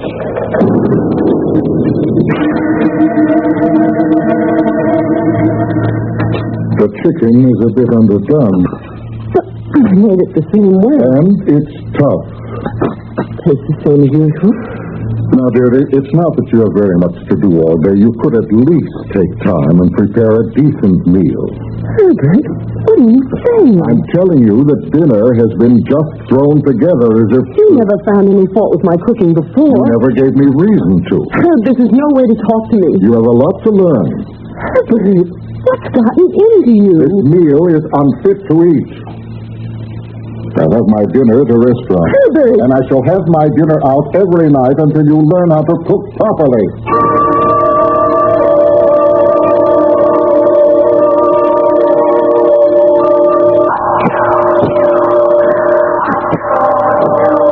I don't believe it. It's a dream. All of it. You. And the way Herbert just spoke to me. It's a dream.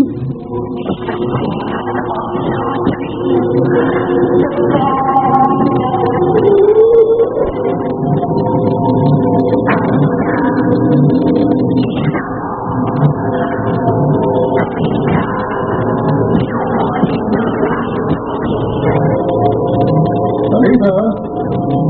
Anita? Anita?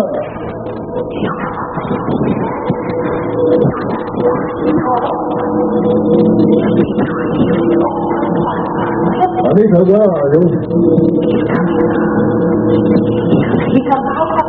Anita?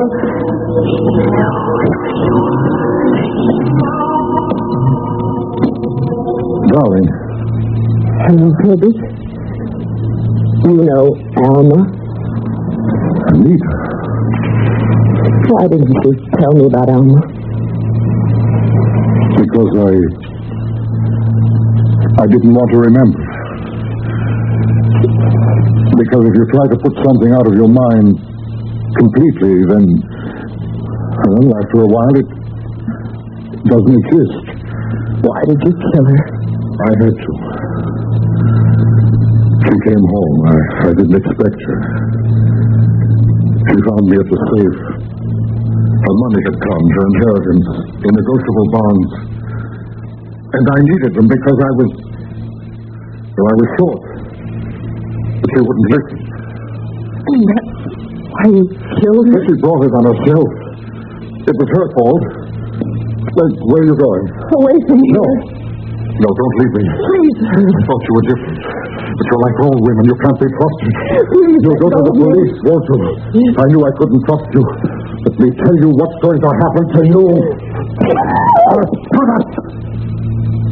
See? You have a little workroom up here. You do things with art and sewing. You must have taken a nap. And while you were smoking, a terrible thing happened. You must have fallen asleep. I don't think that's what's going to happen. Who are you? What are you doing here? I'm a police officer. You must remember me. Now, Mr. Sutcliffe, will you come quietly? I didn't do anything. You take him down, Chappie. I didn't do anything. Could I just sit down for a minute? I guess I was wrong about you. I thought you and he killed his first wife and were waiting for things to cool down. I didn't even know he was married. Then how did you know he killed her? She told me. Who told you? She did. Look at her. That's just a painting. Was it? Matter of fact, I remember. That was in the bedroom where we found the body. Corral. That's the artist's name. Yeah, I remember. I read in the paper the guy went nuts because he felt he wasn't good enough. On the other hand, he may have been too good.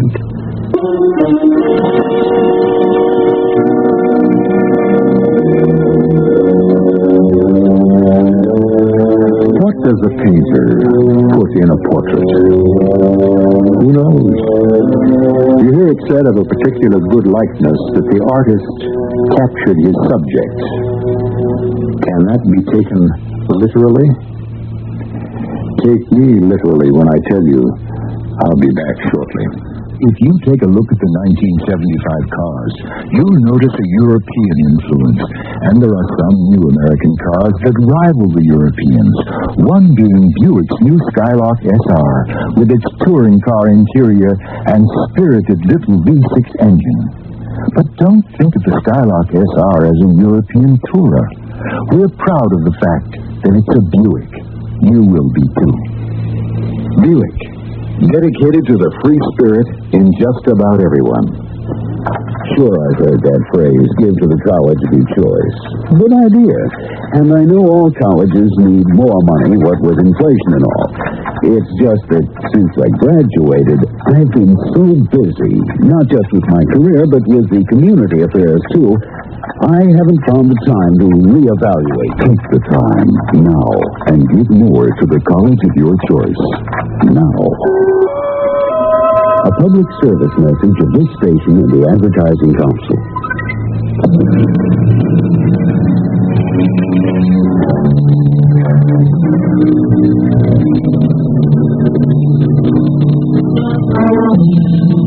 So many people are like Anita Sutlish. So many men and women who say, don't rock the boat. Don't make waves. Don't open a can of worms.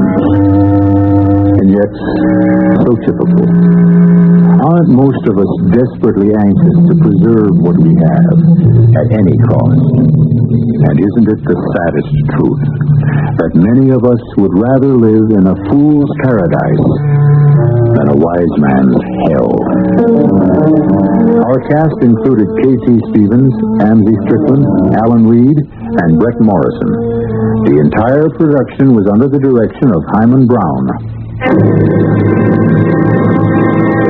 And now, a preview of our next tale. We have an instant voodoo doll. Fascinating, isn't it? To know that the doll is meant to be a representation of you? Now look at it. I'm looking. Yeah, well, keep looking. Now, don't take your eyes off of it. You can almost see your face in the cloth, can't you? It's almost as if the doll is you. Whatever happens to the doll happens to you. Sharing one body between you. One life. One destiny. I still think it's silly. All right. And let's see what happens when I take this letter knife. What are you going to do? Nothing. I'm merely going to plunge this knife into a meaningless piece of cloth. No. Radio Mystery Theater was sponsored in part by Sign-Off, the sinus medicines. This is E.G. Marshall inviting you to return to our Mystery Theater for another adventure in the macabre. Until next time, pleasant dreams.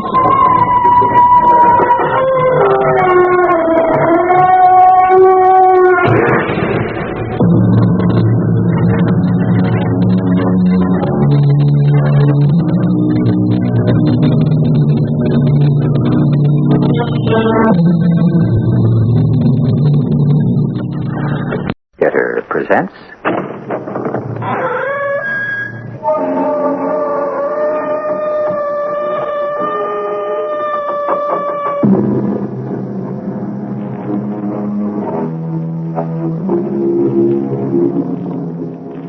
Come in. Welcome. I'm E.G. Marshall.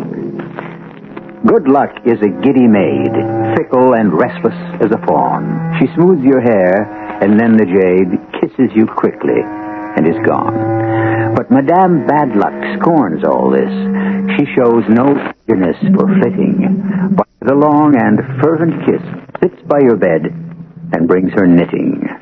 And so, you have them, the Luck sisters, good and bad. Two ladies who cannot be wooed or courted. They pick and choose their own time and place. If only we knew how to capture one and escape the other. If only.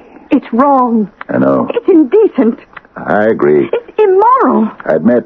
Murder can never be justified for any reason. That's a fact. Then why? How can you agree to it? The price is right.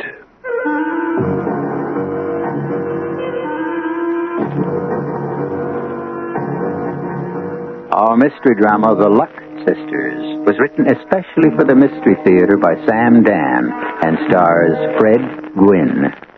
It is sponsored in part by Buick Motor Division. I'll be back shortly with Act One.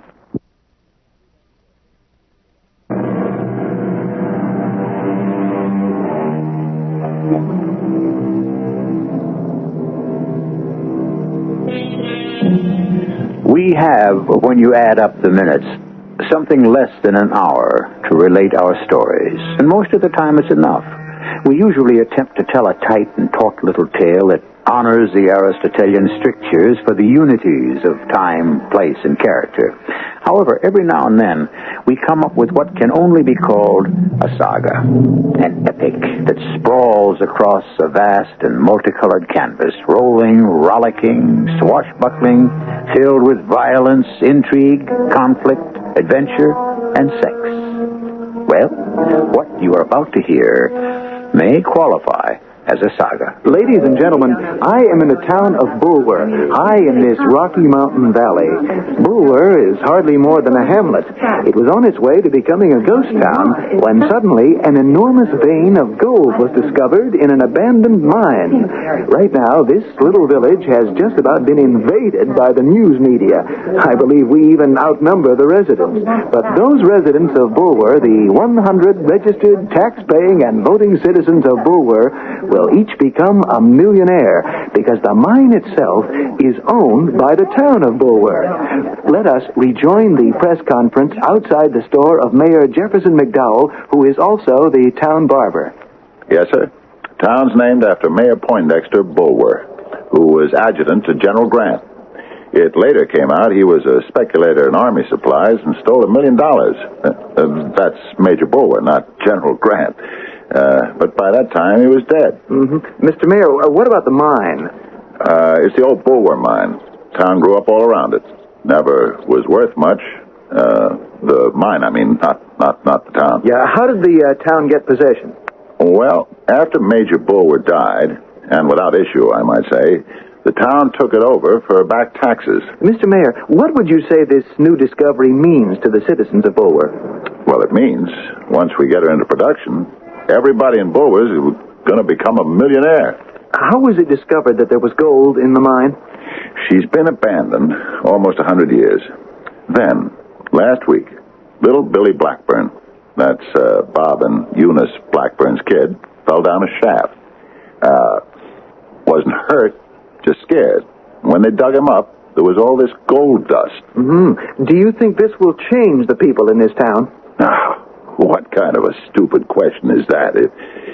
If you was to become a millionaire, wouldn't it change you?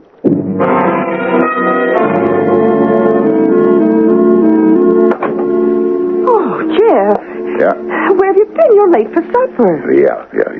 So, let's eat. Jeff, something's wrong. What do you think is wrong? Maybe it's not true. The mine doesn't belong to the town. We're not going to be rich? The mine does belong to the town, and the town can distribute the revenue from it any way it sees fit. Then what? Jeff, are you trying to tell me maybe it all isn't on the level somehow? Maybe there's no gold? Nope. As far as we know, there's gold. Mm-hmm. An engineer come in from one of those big companies. He said it might even rival the Comstock load. Well, then, what's that look on your face? Maria, I'm scared. Scared? Scared of what? Oh, I see.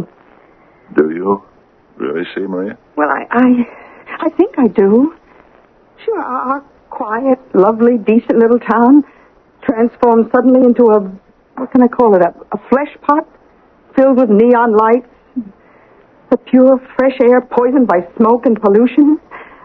Bulwer will become a city with all those urban problems, juvenile delinquency, crime, prostitution, and the like. That's what's bothering you, isn't it? No, none of that's bothering me. It isn't?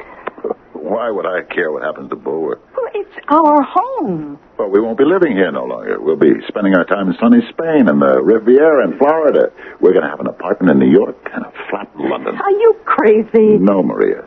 I'm just saying, when you become a millionaire, you have a responsibility to maintain a certain standard of living. Well, I never get to the point. I'm afraid to tell you. Oh, whatever else you may be, one thing you are not is afraid. Maria, maybe I don't know how to tell you. Well, just try. I guess I'm waiting. What? Waiting for what? For the other shoe to drop. I see. Well, what are you expecting? Something bad. Bad? Why? I don't know. Oh, then I don't understand. No. That's not true. I know. I think I know. Jeff, you're starting to scare me. You're the most level-headed person I know. What's bothering you? Something bad is going to happen. Why? Why do you say that? Because it's the history of this town. Bad follows good like night follows day. I'm not sure I understand. Well, look. Go back to the beginning, right? The town is named after a Civil War hero. Mm-hmm. It later turns out he's a crook. Bulwer was supposed to be the location of a great new gold strike, like Sutter's Mill or the Klondike. Turns out to be a false alarm. All right, but that's all ancient history. Granted. Let's talk about modern history, then. The history of the last 20 years. Remember, this company was going to open a plant just outside of town, rejuvenate the economy with 500 jobs? Oh, well, I don't believe they were serious. What are you talking about? They already started digging the foundations. Do you remember what happened? They went broke.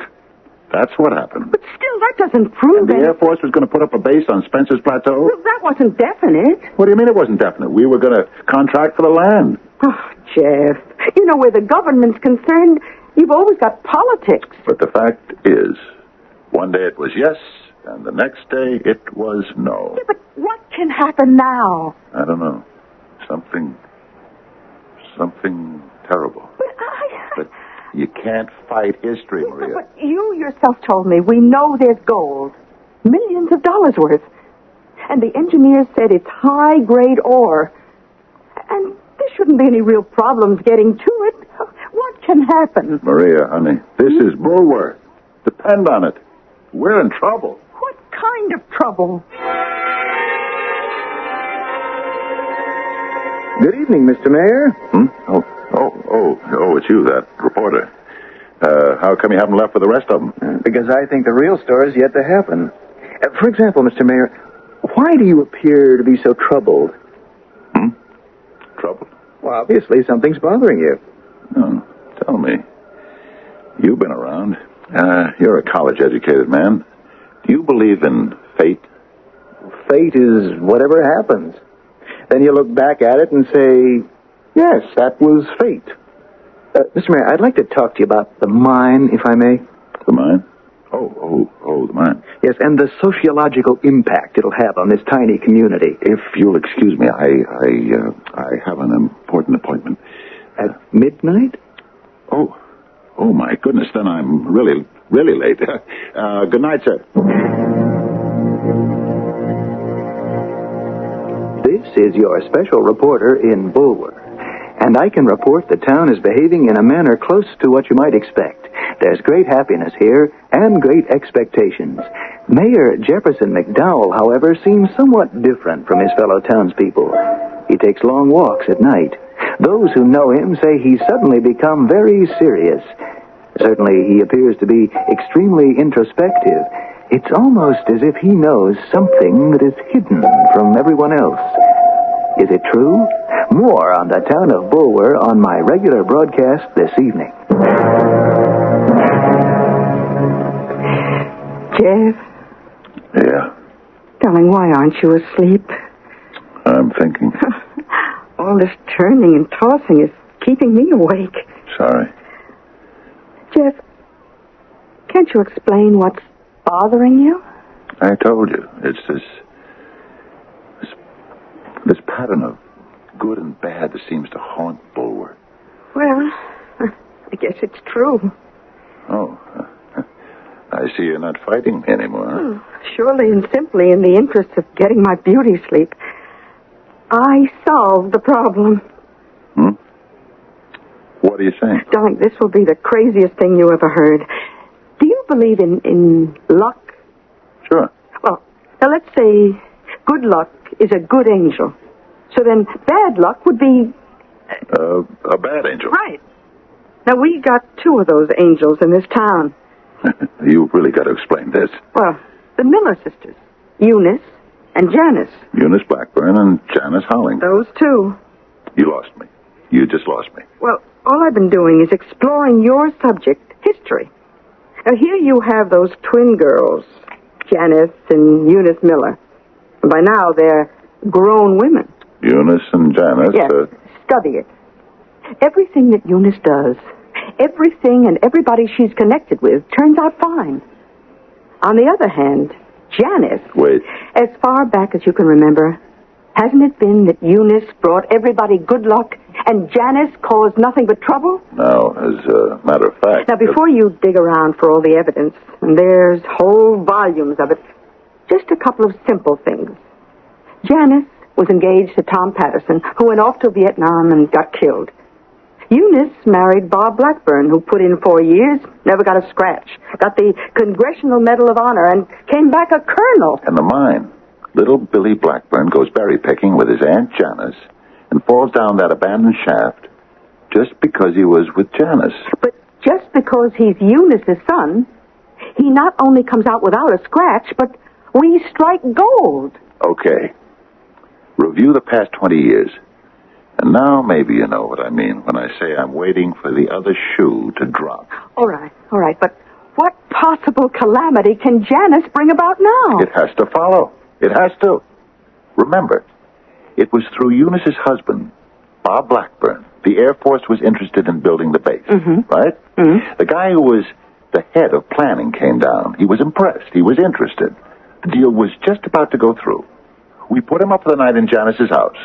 The next day, somehow, everything cooled down. Oh, but still, you can't blame Janice. It's not time for credit, and it's no time for blame. All we can go by are facts. The same thing with the factory that was going to be built here. It was Janice who... Jeff, we have no proof. We have facts. Where are you going? Out. It's 3 a.m. I know, but I don't have a minute to lose. I have to save the town, the mine, the gold, all of us, before it's too late. Too late for what? Well, what are we talking about?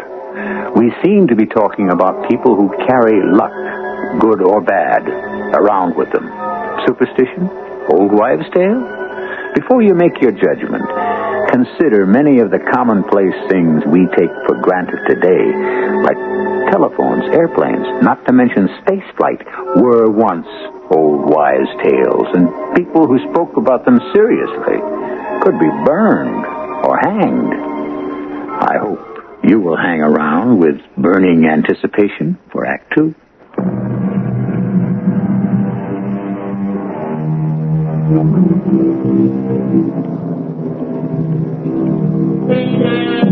Gold.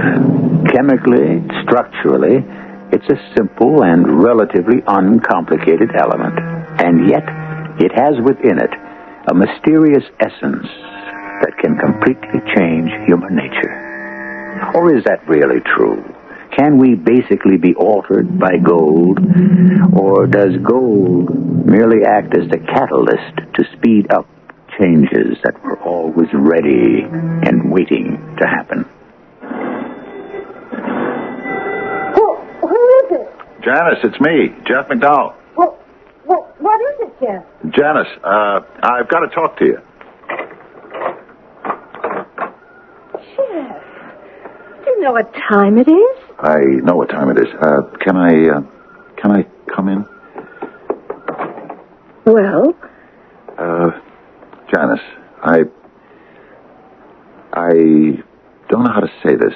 Say what? I don't even know how to begin. Well, as Miss Ballantyne, our 5th grade teacher, used to say, begin at the beginning.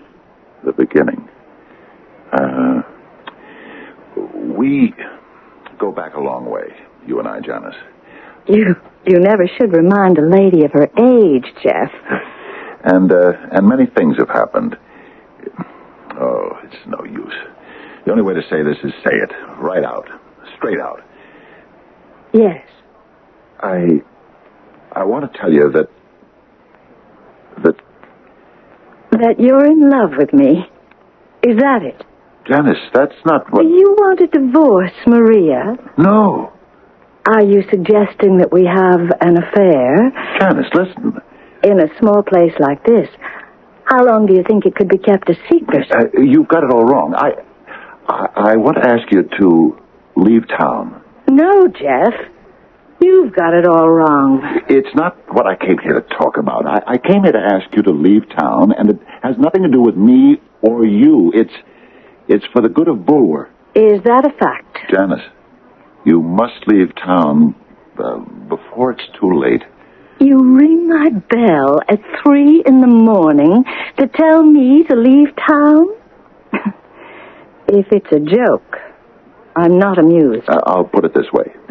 Look, 300 years ago, you would have been burned at the stake. Your conversation isn't getting more pleasant either. Yeah, you and Eunice, the Miller sisters.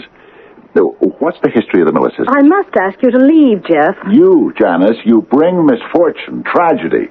Eunice has always brought good things, great things, wonderful things to everyone about her. I can't believe I'm sitting here listening to this. She brings us good luck. You bring us bad. Maybe it can be spread like a disease, and you could be the carrier. There's the door, Jefferson McDowell. Janice, there's no malice in this. I promise you. I'm stating a fact. So am I. Get out. Consider, Janice, everybody who's ever been associated with you has. In high school, you went out with Freddie Price. So did other girls. Come on, Janice. Remember the senior album? You and Freddie were voted Romeo and Juliet, and he had a great future as a ball player. The big league scouts were here to see him. But the day he gave you his pin, he broke his arm. And that was the end of him. And what did I have to do with that? It doesn't get any better, Janice. The Patterson boy. Remember, you got engaged just before he went to Vietnam? He was killed, and your husband, Joe, he was killed in a plane crash. Jeff, I have had a very tragic life. Things have always gone badly. That's what I'm trying to tell you, and there's a reason for it. Are you saying it's my fault? Yes.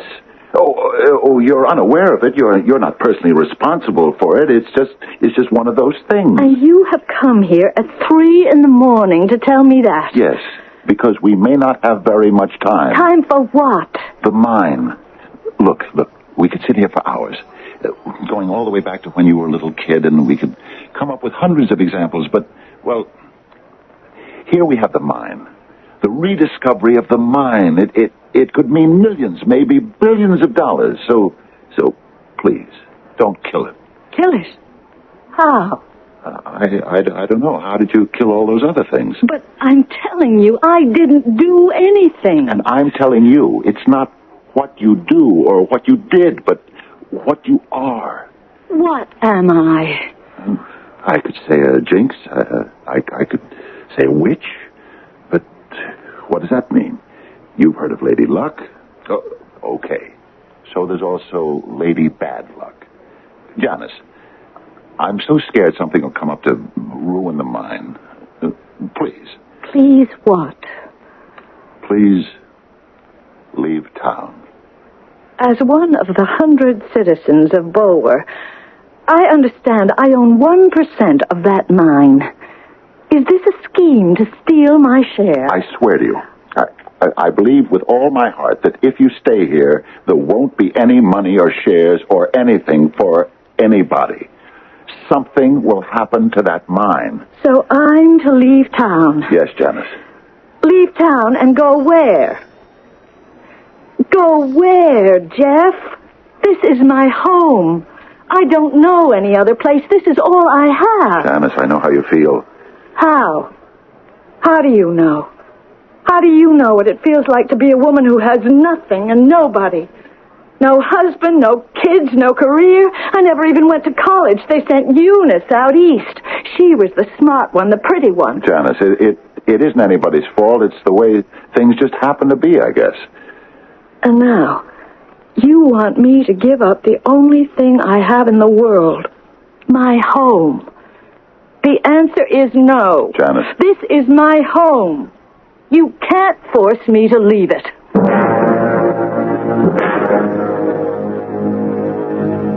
Good morning. This is your special reporter in the tiny town of Bulwer, which has been struck by the golden lightning of sudden wealth. Let me say at this point that I seem to feel an unexpected reaction. You would expect most people to be exhilarated by the prospect of wealth, and yet most of these town folk seem sobered by it. Does this mean that they are highly mature, sensitive to the responsibilities of great wealth? Or is there something we don't know?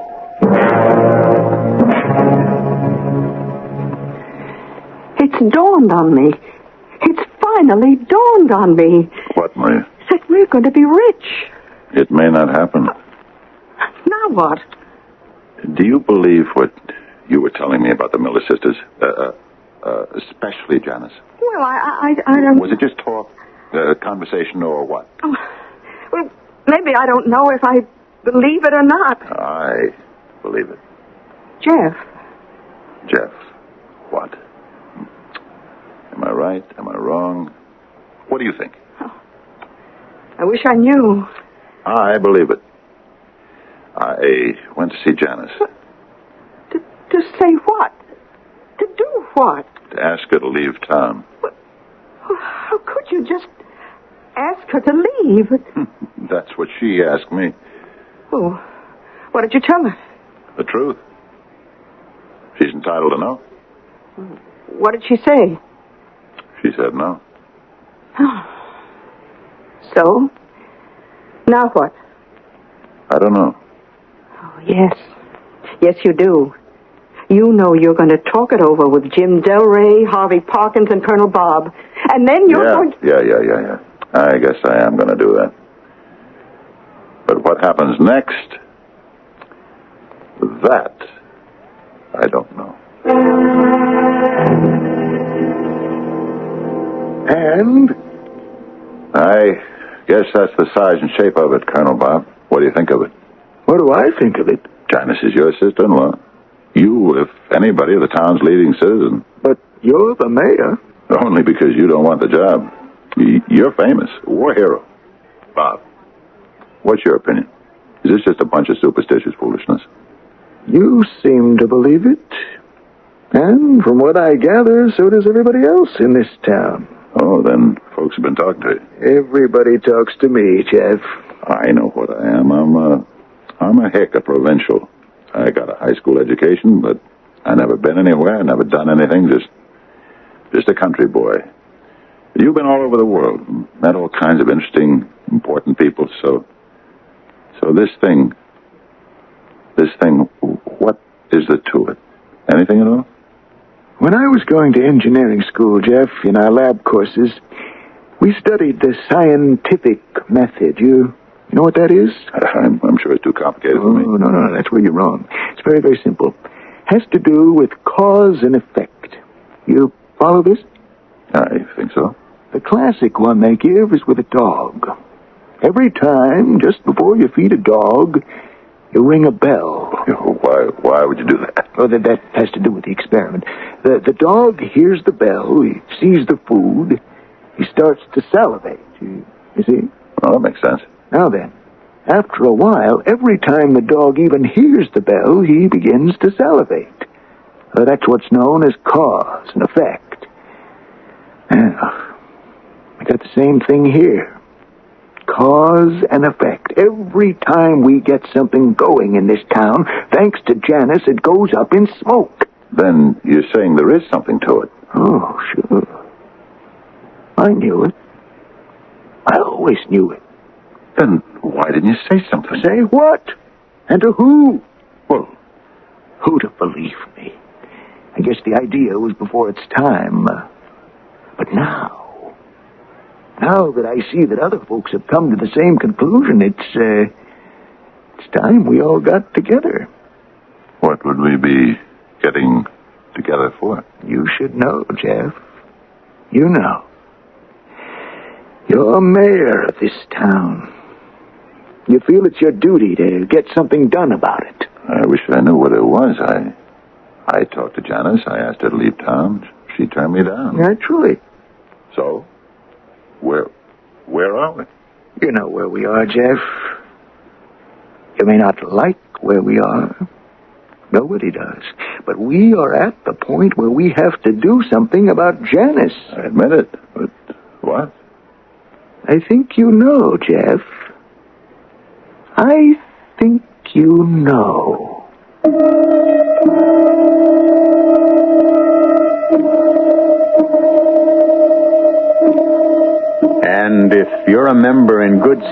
thinking of our audience. I think you know, too.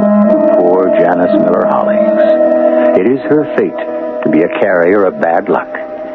Such people, when found out throughout history, have suffered for it. Ah, but you say this was all in the past. Today, we are advanced, sophisticated, civilized. You want to bet? Act 3 will be here shortly.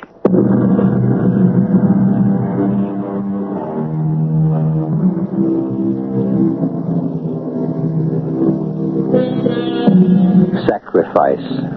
Society is based on it. We give up some of our liberty for the greater good. Our ancestors sacrificed the individual to turn aside the wrath of the gods and spare the tribe. A general sacrifices a battalion to save an army. For the common good, the majority can usually justify any sacrifice, especially morality.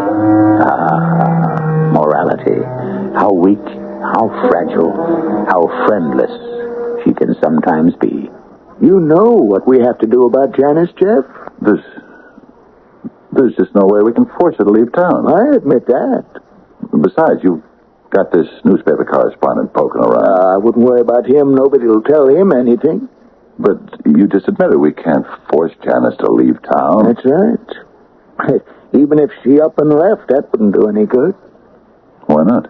Because she'd still be alive. Oh. There it is. Oh. No. Bob. No, we could never. All right, Jeff.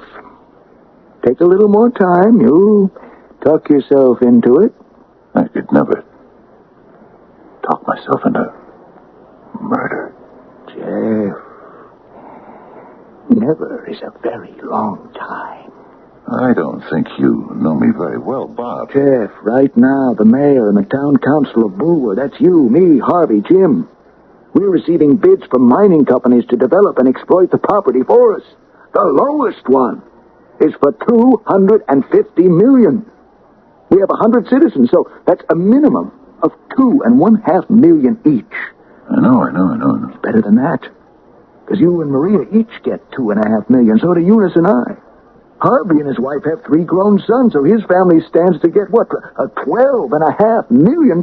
That's what's involved here, Jeff. I know. So, then you know what you have to do. Jeff, the second the idea occurred to you, you knew how it would have to end. You've been fighting it. Yes, I've been fighting it. We've all got to agree. We have all got to agree. Have you spoken of this to anyone else? Yes. Yes, I have, to just about everyone. This thing's been gathering momentum without you. Now you've got to come on board. How about the women? Oh, yes, they have to be part of it. You mean you told Eunice? Oh. She's the one who convinced me.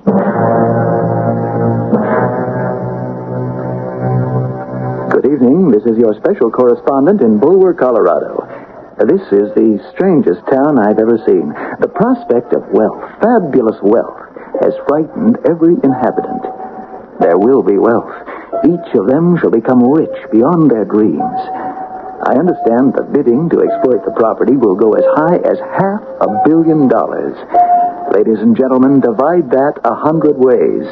I have been promised an interview with a lady who lives in this town later on. Janice Miller Hollings. It's wrong. Yes. Yet it's the will of the majority. Well, that's not going to help. It's murder. And it's wrong. Yet, I know after we say everything there is to say, we're going to go along with it. Are we? Yes. We have no choice. It's just too much money.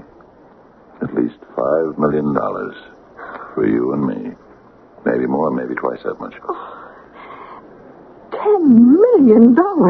It isn't right, Jeff. It isn't right. I know. What I mean is, it isn't right to tempt human beings like this.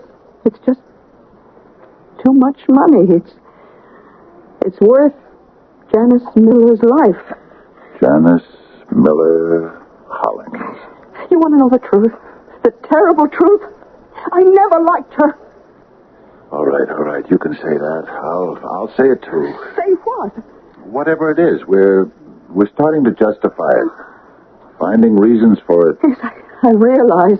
We have to. We want to be able to look at ourselves.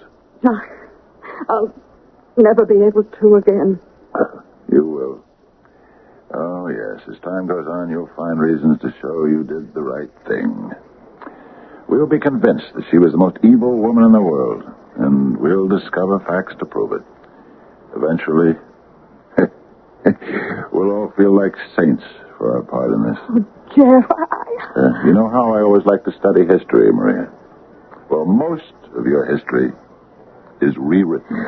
Jeff, we're going to have blood on our hands. Nothing like gold to hide the color of blood. Oh, yeah, we'll have a few bad days. And then it'll be all over.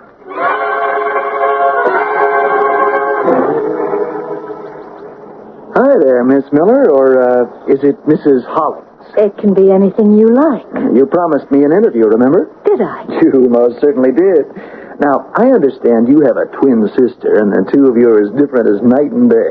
Well, if you know all about me, why do you wish to interview me? None of us really know all about another human being, Miss Miller. Nor should we. You strike me as a very sensible person. I'm sure we could have a most agreeable interview. I was warned about big city types like you. I promise I'll be all business. But I'm not too sure I like that. Well, why don't I take you to dinner this evening? Why don't I cook dinner at my house? I can't think of a single reason against it. Till this evening, then.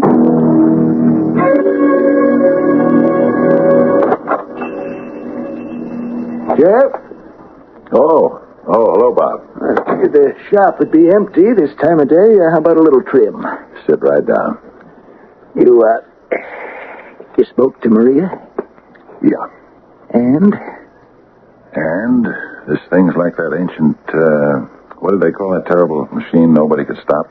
A juggernaut. Yeah, that's what it is. Just rolls over everybody and everything. You just can't make any argument against it. That's true. So we're just gonna blithely kill Janice Miller. Well, it won't be blithely. Nobody's gonna enjoy it. Do we have to even talk about it? Yeah, we do. What's there to say? You know, Jeff, I've been barbered in New York, London, Paris. I even spent $50 for a haircut, but none of those characters can touch you. What's there to talk about now? How to do it. 100 citizens in this town. Funny how we could get 99 to agree to kill one of them. Why is it funny? Maybe it is. Because that's life. You surprised? I'm surprised it was so easy. It took so little time. Jeff, the leading citizens should do it. Yeah, it's up to us, pillars of the community, I guess. You, me, Harv, and Jim. Mayor and the 3 councilmen. Well, what do we do? We just can't shoot her, can we? Good Lord, listen to what I'm saying. No, we can't. It has to be an accident. Jeff, you think you're taking too much off the front there? If I thought I was taking too much off the front, I wouldn't do it, would I? What kind of accident is she supposed to have? Well, fortunately, her house is just across from the abandoned shaft opening. Oh, what do you suggest, that we throw her down there? Nothing that crude. Dynamite. There's nothing subtle about dynamite. You see, this company, International Precious Metals, that's bidding for the mine, they have a truck here. It's got dynamite in it. It's parked near the shaft that's just across from Janice's house. It can blow up. Huh? How? How do I know? An accident. But her place is at least 100 feet away. Is there that much dynamite in the truck? Oh, yes, there certainly will be. And, who? The 4 of us will help wire, and we'll have an automatic fuse to set it off. Huh. Then that's it. all of our problems are over. When do you want to do it? We want to do it as soon as it gets dark. About 7 o'clock. Be there.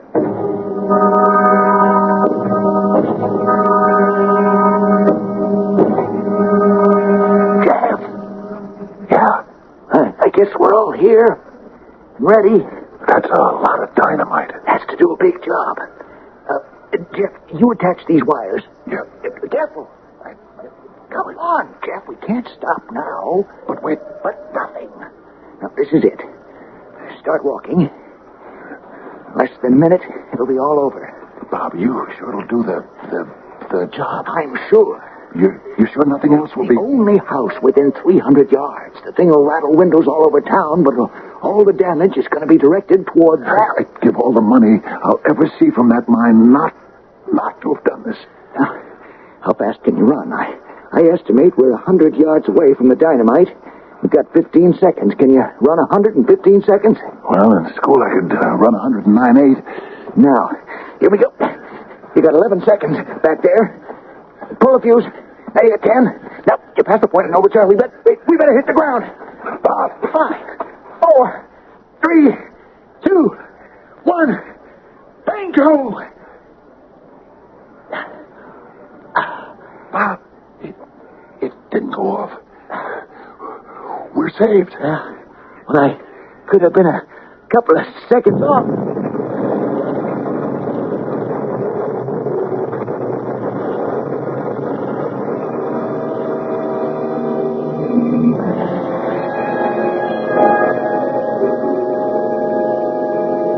Ladies and gentlemen, this is your reporter at the town of Bulwer. Except there is no town of Bulwer any longer. It is buried under millions of tons of dirt and rock.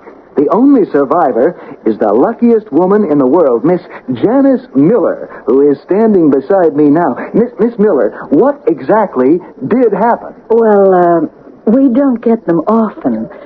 But when we do, we do. This was an avalanche. As you know, Bulwer was in a valley, hemmed in by very steep mountains. But what set it off, Miss Miller? Well, you and I heard what set it off. Ladies and gentlemen, I should explain. Miss Miller and I had made a date for her interview to be taped at dinner, which she kindly offered to prepare for me at her house. But at the last moment, for some reason, we decided to drive to a restaurant in Council Forks, some 40 miles away. Why did we decide to do that, Miss Miller? I don't know. We just decided. What did set off the avalanche, Miss Miller? We were a long way off, but we heard an explosion. Yes, I thought it was thunder. If you've been raised in a mining town, you know the sound of dynamite. But where was the dynamite? I noticed a truck outside my house just before we left. I'm sure there was dynamite in it. But what could have set it off? Who knows? Anything. Or nothing. That's dynamite. And this explosion triggered the avalanche. Definitely. Ladies and gentlemen, this is an eerie sight. Here was once a hamlet of over 100 human beings. All of them are now covered by tons of rock. This disaster struck without warning, with bewildering speed. There was no time to sound an alarm, no time to make an escape. I suppose all this debris will be bulldozed away, and this fantastically rich mine will belong to the sole survivor of Bulwer, Miss Janice Miller. Miss Miller, you are the luckiest lady in the world. Fortune's favorite. Funny. I always thought of myself as Misfortune's favorite. But I guess if you live long enough, the worm turns. The road turns. And your luck turns.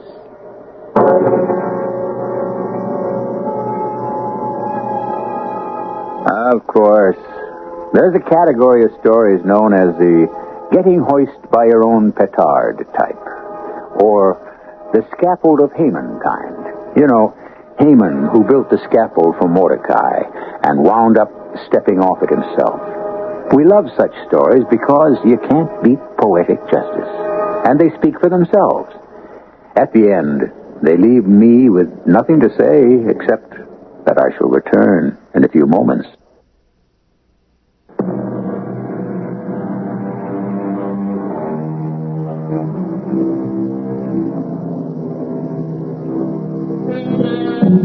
We began these ceremonies with a poem by Heinrich Heine, which celebrated the ladies who control fortune, good and bad.